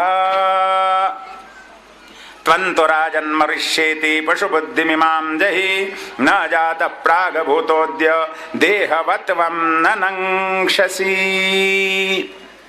आता 7 दिवस पूर्ण झालेले आहेत. अंतिम क्षण जवळ आला. शुकाचार्य महाराज राजा परीक्षितीला अंतिम बोध करतात. राजा, आत्तापर्यंत तुला त्या अनादि निधन परमात्म्याचं परम मंगलमय चरित्र मी 7 दिवस तुला सांगितलं. ते तू शांत चित्तानं ऐकलंस. त्यामुळं आता तुझं अज्ञान निरस्त झालेलं आहे. तेव्हा मी मरेन मरणाची भीती ही पशुबुद्धी आहे, तिचा तू त्याग कर. मरणाचं भय दूर कर. राजन, मरणारा देह आहे. आत्मा कधी मरत नसतो. आत्मा अविनाशी आहे, नित्य आहे, शाश्वत आहे, चिरंतन आहे. देहाचा नाश झाला म्हणजे आत्म्याचा नाश होत नसतो. जन्मणारा देह, वाढणारा देह, नाश होणारा देह. अस्ति जायते वर्धते विपरिणमते अपक्षीयते विनश्यति, हे सगळे विकार देहाचे आहेत, आत्म्याचे नाही आहेत. न जायते म्रियते वा कदाचिन नायम भूत्वा भविता वा न भूयः अजो नित्य शाश्वतोयम पुराणो न हन्यते हन्यमाने शरीरे. अरे शरीर गेलं म्हणजे आत्मा जात नाही, शरीर आलं म्हणजे आत्मा येत नाहीये. जसं एखादं वस्त्र जीर्ण झालं, जुनं झालं की ते टाकून देतो आणि नवीन आम्ही धारण करतो, तसं आत्मा असे कित्येक देह धारण करतो आणि सोडूनही देतो. म्हणून आता तू शोक करू नकोस. जाणारा येणारा देह आहे, आत्मा नित्य अविनाशी चिरंतन असा आहे. राजा, आता 7 दिवस पूर्ण झाले. तुझ्या मनामध्ये जर काही संशय असेल, संकल्प विकल्प असेल, काही शंका असेल तर विचारून घे. आता वेळ नाही आहे जास्त. आता तक्षक येईल, तो देहाला चावेल, देह जळून राख होईल. तेव्हा काही जर संशय असेल, शंका असेल तर विचारून घे. तेव्हा राजा परीक्षितीनं गुरुदेवांच्या चरणावर साष्टांग दंडवत घातलेला आहे. प्रेमानं हृदय भरून येतंय राजा परीक्षितीचं. महाराज, सिद्धोस्म्यनुग्रहीतोस्मी भवता करुणात्मना श्रावितो यच्च मे साक्षात अनादिनिधनो हरी. महाराज, मी सिद्ध झालोय आता मरायला. मला अजिबात भीती नाहीये मरणाची. कारण का? अनादि निधन त्या परमात्म्याचं चरित्र तुम्ही ऐकवून मला ज्ञानाचा बोध देऊन माझं अज्ञान दूर केलेलं आहे. गुरुदेव, तुमच्या कृपेनं हे सगळं झालं. आता मला भीती नाहीये. खुशाल तक्षक साप येऊ द्या, देहाला चावू द्या, देहाची राख रांगोळी काय व्हायचं ते होऊ द्या. देह जावो अथवा राहो, पांडुरंगी दृढ भाव. भावच हा आहे. संत अवतारच घेतात माझ्यासारख्या पामर जीवांचा उद्धार करण्याकरता. तुमच्या अवताराचं उद्दिष्टच हे. अवतार तुम्हा धराया कारण उद्धराया जन महादोषी. माझ्यासारख्या पापी दोषी पतित जीवांचा उद्धार करण्याकरिताच तुमचा अवतार आहे. गुरुदेव, तुम्ही कृपा केली, मला प्रभूचं ते चरित्र गोड मधुराती मधुर चरित्र सांगितलं, माझं मरणाचं भय दूर केलं. आता मला कसलाही संशय नाही, संकल्प विकल्प नाही, काही नाहीये. खुशाल तक्षक साप येऊ द्या, देहाला होऊ द्या, देहाची राख रांगोळी होऊ द्या, आता मला काही भीती नाहीये. फक्त आता आज्ञान देही, मला आज्ञा द्या. मी मौन धारण करणार आहे, आता वाणीचं त्याग करणार आहे. मी चित्त चिद्रूप बनवणार आहे, चैतन्यमय बनवणार आहे. मला फक्त आज्ञा द्या. चरणावर साष्टांग दंडवत घातलेला आहे. शुकदेवजी महाराज मस्तकावर आपला कृपाहस्त ठेवतात. एका क्षणात राजाला समाधी लागली. महाराज आता राजा राहिला नाही, राजर्षी बनला. देहाचं भान गेलं विसरून. असो ऐसा कोठे आठवची नाही, देहीच विदेही भोगू दशा, अशी दिव्य अवस्था राजर्षी परीक्षितीला प्राप्त झालेली आहे. महाराज चित्त चैतन्यमय बनलं, मन उन्मन स्थितीमध्ये गेलेलं आहे. आत्मा परमात्मा झाला. जीवो ब्रह्मैव नापराहा ही स्थिती प्राप्त झालेली आहे. ब्रह्माकार वृत्ती झाली, सगळ्या वृत्ती मावळल्या, ब्रह्मरूप झाला. ब्रह्मभूतस्य राजर्षी. शिष्य कृतार्थी कर्तव्य. हा गुरुदेवांचं कार्य आहे, शिष्याला कृतार्थ करणे. आपला शिष्य कृतार्थ झालेला पाहिला आणि शुकदेवजी उठले आणि जसे आले तसेच निघून गेले. काही अपेक्षा नाही. काय अपेक्षा हो? काय आता कथा झाली आहे, व्यासपूजा करावी, ग्रंथपूजा करावी, काही वस्त्र अलंकार दक्षिणा वगैरे द्यावा, मान सन्मान. ना ना ना ना, अजिबात. अहो दक्षिणान द्रव्यन हेन तेन आहेर तर सोडा, पण शुकदेवांना 4 बोट लंगोटीची सुद्धा अपेक्षा नाही. महाराज निरपेक्षम मुनिम शांतम. शुकदेवजी महाराज निरपेक्ष महात्मा आहे. केवळ जगाचं कल्याण हाच त्यांच्या जीवनाचा उद्देश आहे. आणि जसे आले तसेच निघून गेले. 7 दिवस पूर्ण झाले. शुकाचार्य निघून गेल्यानंतर तो तक्षक निघाला. वाटेमध्ये एक मांत्रिक भेटतोय, एका झाडाला दंश करून पाहतोय. मांत्रिकानं आपला प्रभाव दाखवून ते पुन्हा झाड जीवित केलं वगैरे वगैरे. कथा पुष्कळ अशा प्रकारची आहे. त्या तक्षकानं त्या मांत्रिकाला भरपूर द्रव्य तिथंच दिलं, तिथूनच परत पाठवून दिलं. आणि इथे येऊन 7 दिवस पूर्ण होता क्षणी परीक्षितीच्या देहाला दंश करता क्षणी आकाशात वीज कडकडावी आणि ती अदृश्य व्हावी. त्याप्रमाणे विषरूपी अग्नीनं देह जळून गेला, पण जीव शिवरूप झाला, आत्मा परमात्मा झाला, चित्त चैतन्य झालं. आकाशातून देवनायक पुष्पांचा वर्षाव करतात आणि साधू संत जय जयकार करतात. गोपाल कृष्ण भगवान की, कृष्ण कन्हैया लाल की, सद्गुरु शुकाचार्य महाराज की, शुकदेव जी महाराज की, राजाधिराज परीक्षित महाराज की, भागवत महापुराण की. सगळी साधू संत वाहवा करत धन्य गुरुदेव, धन्य शिष्योत्तम, धन्य भागवती कथा आणि निघून गेलेले आहेत आपापल्या स्थानी. राजा परीक्षितीच्या पुत्राला जन्मेजयाला ही वार्ता कळाल्यानंतर त्यानं सर्पसत्र वगैरे केलेलं आहे. आस्तिक मुनीनं ते सर्पसत्र थांबवलेलं आहे. पुढे मार्कंडेयाचं आख्यान, वेदाचे विभाग आदी आदी वर्णन करून सूत मुनी शौनकादिकांना म्हणतात, हे साधूजन हो, तुमच्या आज्ञेप्रमाणे मी आणि तुमच्या समोर भगवत सेवा टिलेली आहे.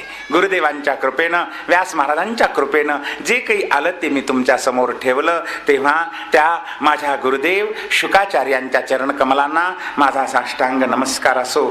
त्यांचे गुरुदेव व्यास महाराज, त्यांचे गुरुदेव देवर्षी नारद, त्यांचे गुरुदेव ब्रह्मदेव आणि त्यांचे गुरुदेव सर्वांचे मूळ गुरु भगवान आदिनारायण, या सर्व परंपरेला माझा साष्टांग नमस्कार असो.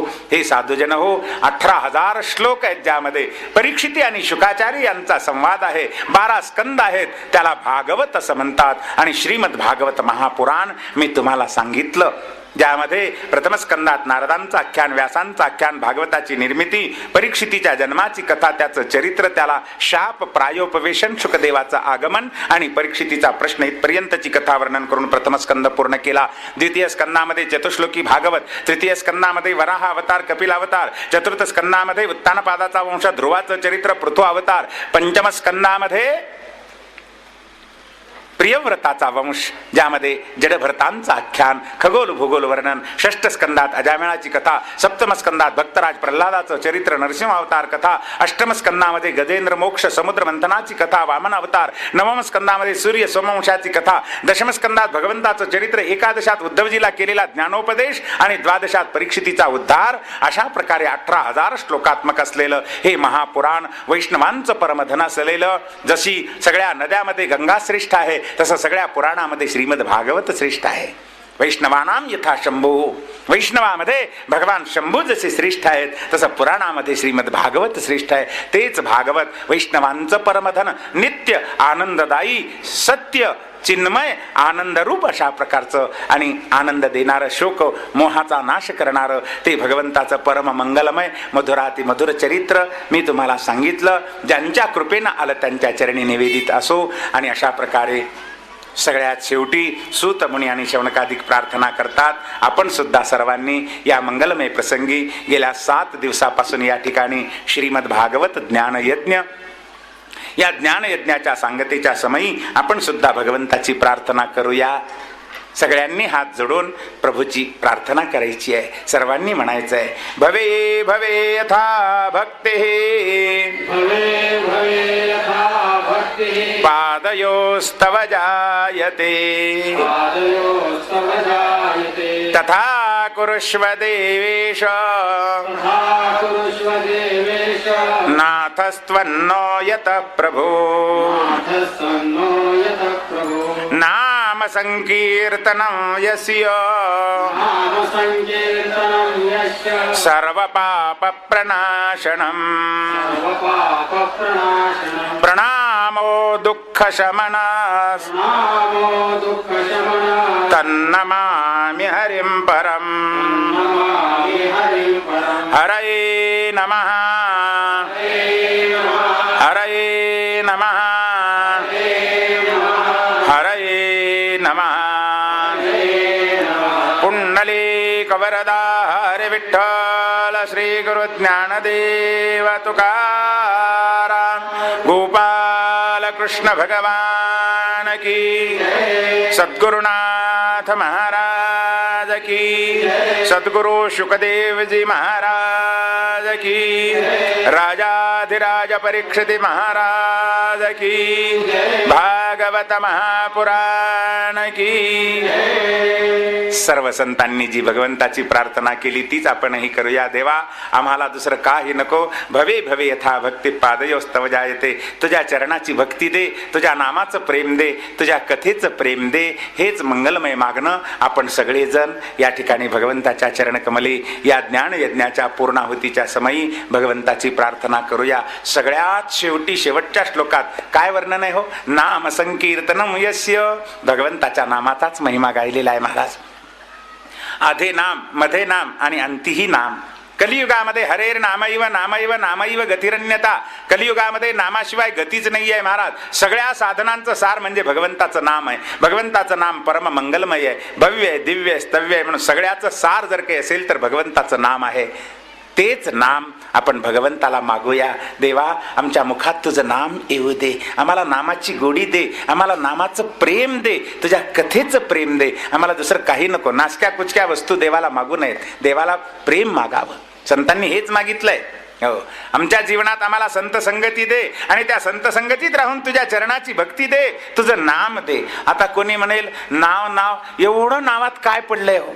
नावात काही नाही, सगळं जगच नावात आहे महाराज. नावातच जर काही नाही तर तुझ्या नावावरची कर बरं इस्टेट माझ्या नावावर. करील का हो कोणी? अहो सगळं आहे ते नावाकरताच आहे महाराज. मी नेहमी सांगत असतो बरं का, आमच्याकडे विवाह सोहळ्यामध्ये एक विधी असतो की नाही, मंगळसूत्र घालायचं. आणि त्यावेळी मंगळसूत्र घातलं की मग नाव घ्यायचं असतं. पण ते नाव म्हणजे आता आजकाल ही पद्धत राहिलीच नाही, कारण नावानंच एकमेकाला हाक मारतात.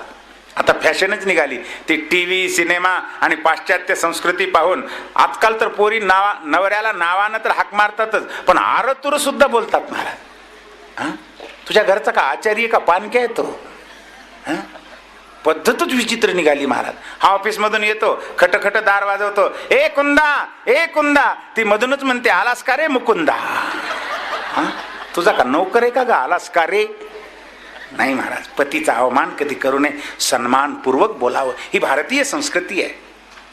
पूर्वी नावानं कधी हाक मारत नव्हते. नवऱ्यानं बायकोला नावानं हाक मारू नये आणि बायकोनं नवऱ्याला नावानं हाक मारू नये महाराज. अहो, हे, अग, लक्ष्मी, ऐकलं का, ए घर, ए बाळ्याची माय, असं म्हणत होते. पण नाव कधी घेत नव्हते. घेत होते का? नाही. ही संस्कृती आहे. मग नाव घ्यायचं समारंभामध्ये, आणि तीही एकेरी नाही, मग उखाणा घेऊन. एका तर माऊलीनं घेतलं चांदीच्या तपकात जिलबीचे तुकडे, लाडूचा घास घालते, थोबाडकर इकडे म्हणे. तरी ते हा करून घेते, तिचा हात खाते का काय की आता. नाव घेतलं आणि मंगळसूत्र बांधलं. लक्षात ठेवा, विनोदाचा भाग सोडा, पण मंगळसूत्र बांधून त्याचं नाव घेतलं की जन्मभर तिचं सांभाळ करतो की नाही सांगा, तो परिपालन करतो की नाही सांगा, तिचं रक्षण करतो की नाही सांगा. अरे एक सामान्य नरकातला किडा असलेला मनुष्य सुद्धा जर नाव घेऊन त्याचं मंगळसूत्र जर बांधलं तर जन्मभर तिची उठाठेव करतो, सेवा करतो, रक्षण करतो.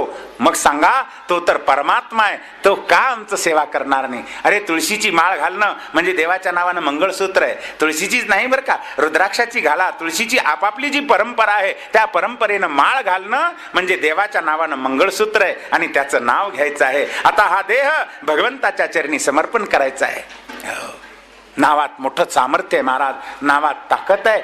अरे सामान्य माणसाच्या नावात एवढी ताकद आहे तर भगवंताच्या नावात किती असेल. म्हणून नाम घ्यावं हा सगळ्या संतांचा बोध आहे. भागवताचं सार सुद्धा तेच आहे. जीवन संतांच्या संगतीत घालवावं आणि भगवंताच्या चरणाची भक्ती करावी, त्याचं नाम घ्यावं, एवढाच संदेश. आज आता 7 दिवस कथा झाली. कथा झाल्यानंतर दर्शन घेतात लोक, दक्षिणा देतात. तुम्ही सुद्धा दक्षिणा देणार आहेत. एकच दक्षिणा द्या. आज मंगलमय संकल्प करा की रोज मी भगवंताचं नाम घेतल्याशिवाय राहणार नाही, असा संकल्प करा. हीच दक्षिणा आहे बरं का. तुमच्याकडून मिळणारी द्रव्याची दक्षिणा मला अपेक्षित नाहीये. प्रत्येकाने संकल्प करा की मी भगवंताचं नाम घेतल्याशिवाय राहणार नाहीये. दिवसातून किमान 1000 वेळा तरी नाम घेईन, 10,000 वेळा नाम घेईन, 13,000 वेळा नाम घेईन. कोणी म्हणेल एवढा वेळ नाही, राहिलं 1000 जप करायचा संकल्प करा. कोणी म्हणेल एवढा वेळ नाही महाराज, आमच्या मागं खूप उद्योग आहेत, खूप व्याप आहे, आता आम्हाला वेळ कधी आहे. हो खरंच वेळ नाही महाराज, निवांत वेळच आहे 4 लोकांच्या खांद्यावर बसल्यानंतर, तोपर्यंत वेळच नाही. पण सज्जन हो, वेळात वेळ काढा. भगवंताच्या भजनाकरता वेळ नाही म्हणू नका. वेळात वेळ काढाल तरच कल्याण होणार आहे. नाहीतर या संसारामध्ये कितीही कष्ट करा, हाडाचे काढ करा, रक्ताचं पाणी करा, सगळं वाया जाणार आहे. फक्त बरोबर येणार आहे भगवंताचं नाम, भगवंताची सेवा केलेली, परमार्थ केलेला. म्हणून वेळात वेळ काढून परमार्थ करा. किमान 1000 जप करायचा संकल्प करा. एवढा वेळ नाही महाराज, राहिलं 1 माळ जप करायचा संकल्प करा. किती 3 ते 5 मिनिट लागतात. बर 1 माळ करायला सुद्धा एवढा वेळ नाही, राहिलं फक्त 2 वेळा. झोपेतून उठल्याबरोबर एकदा नाम घ्या आणि झोपी जाताना एकदा नाम घ्या. एवढंही नाही व्हायचं. बरं एकदा घ्या, कधीतरी एकदा, झोपताना तरी नाही तर जागा झाल्याबरोबर तरी. दिवसातून 1 वेळ तरी नामस्मरण करा. ज्या दिवशी आम्ही नामस्मरण नाही केलं तो दिवस फुकट गेला, वाया गेला. म्हणून जास्तीत जास्त नामस्मरण करण्याचा संकल्प करा. हीच खरी दक्षिणा आहे. अशी तुम्हा सर्व श्रोते मंडळींच्या चरणी, अर्थात माऊलींच्या शब्दात प्रभू तुम्ही महेशांच्या मूर्ती, श्रोते म्हणजे भगवान शंकरांचं स्वरूप असतात. तुम्हा सर्व श्रोते मंडळींना हात जोडून वंदन करून प्रार्थना करतो. सर्वांनी संकल्प करा, परस्पर देवो भव.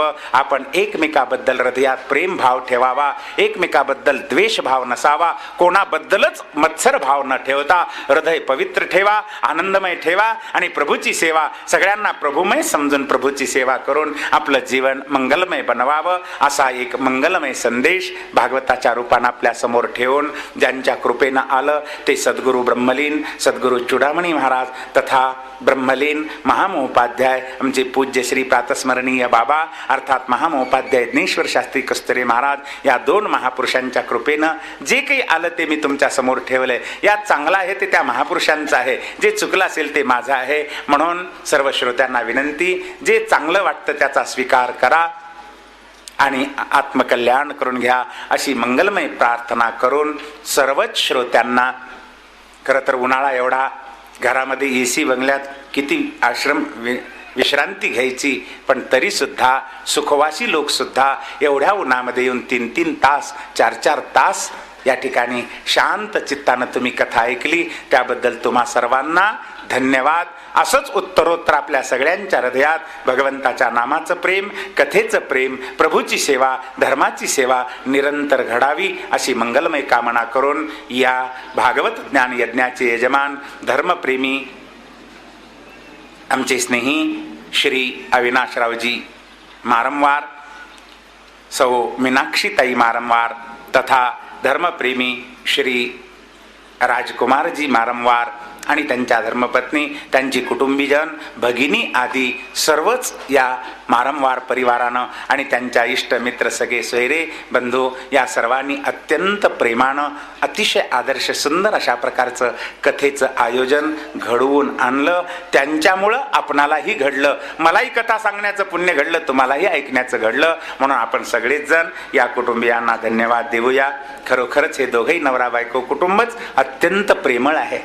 मला अनेक वर्षापासून, यापूर्वी आमच्या राजूरकर साहेबांकडे इथे भागवत कथा झाली होती, त्यापूर्वी आमच्या बालाजी सावकार पोलावार यांच्याकडे सुद्धा भागवत कथा झाली होती आणि तेव्हापासून या कुटुंबाचा सहवास आहे. अत्यंत प्रेमळ, साधू संतांचा सन्मान, धर्माची आवड, गोसेवा. यांच्याकडे 10-12 गायी आहेत, मी काल जाऊन पाहून आलो. गोसेवा करतात, धर्माची सेवा, साधू संतांची सेवा, अशीच उत्तरोत्तर त्यांच्या हातून सेवा घडो. मातृभक्त आहेत. आत्ताच आईचा तुलादान समारंभ केला. खरंच जीवनामध्ये आईसारखं दैवत नाही. आई, वडील, अतिथी, साधू संत हे चालतं बोलतं दैवत आहे. त्यांची सेवा करून आपलं जीवन कृतार्थ करावं, अशा प्रकारच्या एक सात्विक अतिदिव्य असा हा सोहळा यांनी घडवून आणला. त्याबद्दल या वारंवार परिवारांना लाख लाख धन्यवाद. असंच उत्तरोत्तर भगवंताची सेवा घडावी, त्यांना दीर्घायुरारोग्य लाभावं आणि त्या आयुष्यामध्ये भगवंताची सेवा निरंतर घडावी अशी मंगलमय कामना करतो. या सेवेमध्ये वेदशास्त्र संपन्न दिलीप महाराज लोणावळेकर यांनी संहिता वाचनाची सेवा केली. खरं तर संहिता ही सगळ्यात महत्त्वाची आहे, मुख्य आहे, प्राण आहे बरं का. संहिताच जर नसेल तर भागवत सप्ताहच नाही तो. असो, हरिभक्तीपरायण श्री कालिदास महाराज गोढाळकर यांनीही इथे भजनानंदाची सेवा केली.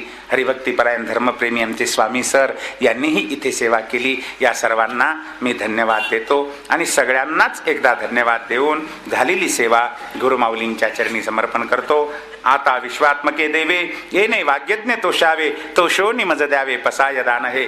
जे खळांची व्यंकटी सांडो तया सत्कर्मी रती वाढो, भूता परस्परे जडो मैत्र जीवांचे, दुरितांचे तिमिर जावो, विश्व स्वधर्म सूर्ये पाहो, जो जे वांछील तो ते लाहो. प्राणिजात सर्वेत्र सुखिन संतो, संतु सर्वे निरामयाः, सर्वे भद्राणि पश्यन्तो, मा कश्चित् दुःखमाप्नुयात्. अपुत्राः पुत्रिणः सन्तो, पुत्रिणः सन्तो पौत्रिणः, अधनाः सदनाः सन्तो, जीवन्तु शरदं शतम्. सर्वांचं कल्याण हो, सर्वांचं जीवन आनंदमय बनो, भक्तिमय बनो अशी मंगलमय कामना करून झालेली सेवा गुरुमाऊलींच्या चरणी निवेदित करतो. आता सगळेच जण आपण हातानं टाळी आणि मुखानं थोडा वेळ नामस्मरण करूया बरं का. कारण का तर 7 दिवस कथा चालली असताना एकदा आसनावर बसल्यानंतर पुन्हा उठू नये. कथा चालली असताना बोलू नये, बडबड करू नये, पण कार्यकर्त्याला उठावंच लागतं, बोलावंच लागतं. कथा चालली असताना झोप घेऊ नये. कोणी म्हणेल महाराज आम्ही काय झोप घ्यायला इथे येतो का? झोप घ्यायला नाही तरी डुकली तरी एखाद्या वेळेस येतेच बरं का. दोष येतो, पाप आहे. तेव्हा झोप म्हणा, निद्रा म्हणा, आलस्य म्हणा, बडबड म्हणा, आसनाचा त्याग म्हणा, असे जे काही दोष घडलेले असतात त्या सगळ्या दोषांचा परिहार होण्याकरता संतांनी एक उपाय सांगितलेला आहे. काय उपाय? हातानं टाळी वाजवा आणि मुखानं भगवंताचं नाम घ्या. सगळे दोष नाहीसे होतात आणि यज्ञ तो परिपूर्ण होतो. खरं तर यज्ञ परिपूर्णच झालेला आहे. कारण कुठल्याही यज्ञामध्ये एखादाही साधू जर आला तर त्या यज्ञाची पूर्णाहुती झाली समजावी. आमचे मारंवार साहेब एवढे भाग्यवंत आहेत. या यज्ञामध्ये अनेक साधू संत, वैदिक विद्वान, ब्राह्मण आदींचं आगमन या ठिकाणी झालेलं आहे, ज्यामध्ये सर्वश्री महाराष्ट्राचं भूषण पंढरीनाथ पांडुरंगरायाच्या गळ्यातली ताईत, ज्ञानाचे सूर्य असलेले परम आदरणीय प्रातस्मरणीय गुरुवर्य चंद्रशेखर महाराज देगलूरकरासारख्या महापुरुषांचं आगमन ज्या यज्ञात झाला त्याच क्षणी पूर्णाहुती झाली. पुन्हा आज सर्वांच्या भाग्यानं या ठिकाणी थोर तपोमूर्ती साधू पुरुष पूज्य श्री आमचे हिंगोलीहून आणि महंतजी महाराज त्यांचं पवित्र आगमन झालेलं आहे. या मंगलमय समयी आपण सगळेच जण बसल्या जागेवरून हात जोडून त्यांना वंदन करूया आणि हातानं टाळी आणि मुखानं थोडं नामस्मरण करूया. विशेषतः आज या ठिकाणी आमचे स्नेही भागवत भक्त श्री धर्मप्रेमी नरेंद्र कुमार एरावार उमरीहून मुद्दाम आलेले आहेत. मोठे भागवत भक्त आहेत, गोमातेचे भक्त आहेत बरं का. धर्माची सेवा करतात. आदर्श वार्ताहर म्हणून शासनानं सत्कार केलेला आहे आणि शिक्षक असून आदर्श विद्यार्थी तयार करतात. अत्यंत सात्विक व्यक्तिमत्व आहे असे आमचे स्नेही नरेंद्रजी हेरावार तेही या ठिकाणी आलेले आहेत. त्यांनाही इथे भागवताचा प्रसाद शाल श्रीफळ दिला जाईल, त्यांनी स्वीकारावा. त्याचप्रमाणे सौ विमलताई चिकटवार, सौ सविताताई बलसेटवार, सौ ज्योतिताई बिडवई, सौ कुसुमताई पंदिलवार, सौ सारिकाताई चन्नावार या भगिनींनी गोमातेच्या गोग्रास सेवेमध्ये योगदान दिलेलं आहे. त्यांना गोमातेचा आशीर्वाद भगवंताच्या कृपेनं अशीच उत्तरोत्तर त्यांच्याकडून गोसेवा घडो अशी मंगलमय कामना करून झालेली सेवा प्रभूच्या चरणी निवेदित करूया. थोडंसं भजन करूया. माझी एक विनंती आहे, मला लगेच नांदेडला कार्यक्रमाला जायचं असल्यामुळं, घाई असल्यामुळं सगळ्यांना दर्शनाकरता कोणी हे न करता बसल्या जागेहून तुम्ही हात जोडा. मी इथून तुम्हाला हात जोडून दर्शन घेतो. आणि एवढ्या उपर समाधान होतच नसेल तर ते हळद आणि कुंकून हे 12 भानगडी न करता केवळ नमस्कार करून निघायचं. असं जर केलं तर बरं राहील. एवढीच एक विनंती करून झालेली सेवा प्रभूच्या चरणी निवेदित असो. हरये नमः, हरये नमः, हरये नमः. पुंडलीक वरदा हरे विठ्ठल, श्री गुरु ज्ञानदेव तुकाराम, गोपाल कृष्ण भगवान की. आणखी एक आनंदाची वार्ता बरं का. आज या ठिकाणी आमचे स्नेही भागवत भक्त धर्मप्रेमी श्री कांता सावकार गंगावार बिलोलीहून आलेले आहेत. मला सांगायला आनंद वाटतो बरं का. आमचा हा गंगावार परिवार एवढा धन्य आहे. आमच्या कांता सावकारचे पिताश्री आज जवळपास 85 वर्षाचं वय आहे बरं का. गेल्या 20 वर्षापासून केवळ फलावर राहतात. गुरुभक्ती कशी करावी याचा आदर्श म्हणजे आमची आई आहेत. भगवंताची भक्ती कशी करावी, 24 तासातले 22 तास भगवंताच्या नामस्मरणात राहतात महाराज. अत्यंत निष्ठावंत भक्त आहेत आणि त्यांचेच सुपुत्र आमचे कांता सावकार मोठे धर्मप्रेमी आहेत, उदारमना आहेत, गोभक्त आहेत, भागवत भक्त आहेत. आणि असे त्यांचं आगमन या ठिकाणी झालेलं आहे. त्यांनाही भागवताचा प्रसाद शाल श्रीफळ इथे दिला जाईल, त्यांनीही तो स्वीकार करावा. त्याचप्रमाणे श्री सांगवे गोभक्त यांच्याकडून गोमातेकरता आणि या ठिकाणी सेवा आलेली आहे. तेव्हा त्यांना भगवंताच्या कृपेनं असंच उत्तरोत्तर गोमातेची सेवा घडावी आणि त्यांचं जीवन भक्तिमय बनावं अशी मंगलमय कामना करून आपण सगळेच जण थोडंसं भजन करूया. श्री राम जय राम, जय जय राम, जय जय राम. श्री राम जय राम, जय जय राम. श्री राम जय राम, जय जय राम. श्री राम जय राम, जय जय राम. श्री राम जय राम, जय जय राम.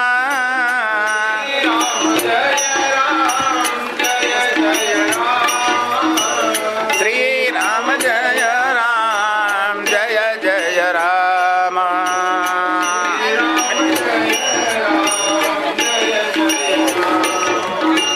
श्री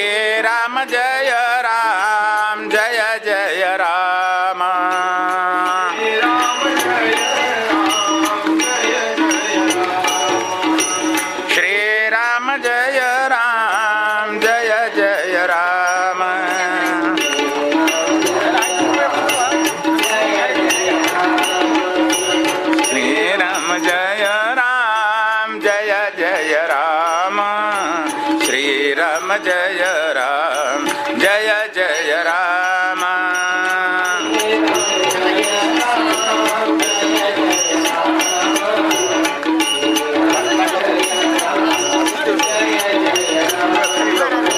श्री राम जय राम, जय जय राम. श्री राम जय राम, जय जय राम. श्री राम जय राम, जय जय राम.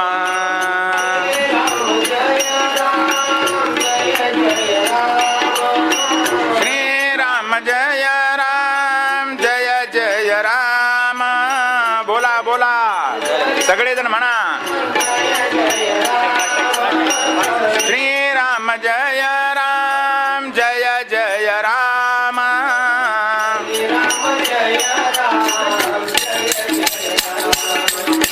श्रीराम जय राम जय जय राम.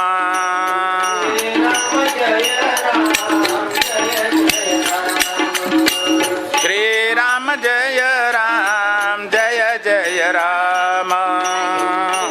टोपी घालू नका, शाल पकडा.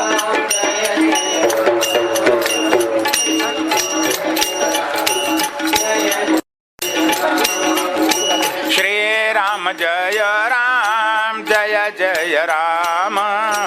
श्रीराम जय राम जय जय राम.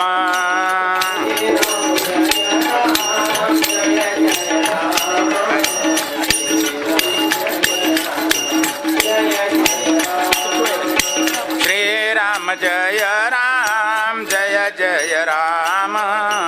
श्रीराम जय राम जय जय राम.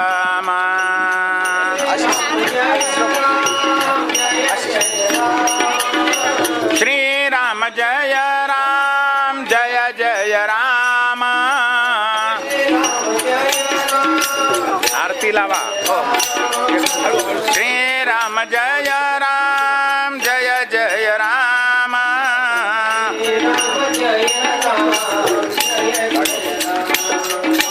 श्रीराम जय राम जय.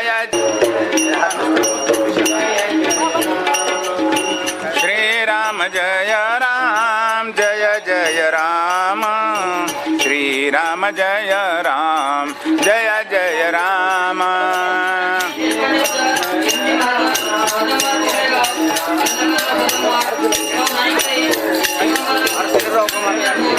तुम्ही इथे उभं राहून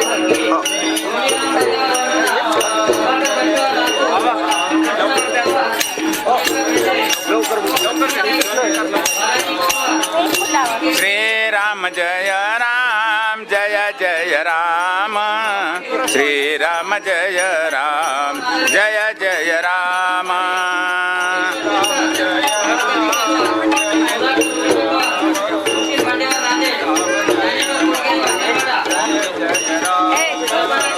श्रीराम जय राम जय राम. कुंकू लावू नका, मला त्रास होतो.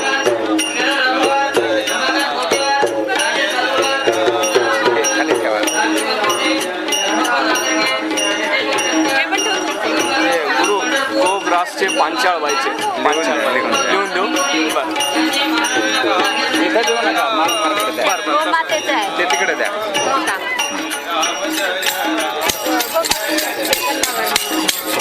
श्रीराम जय राम जय जय राम. श्रीराम जय राम जय जय राम.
स्वामी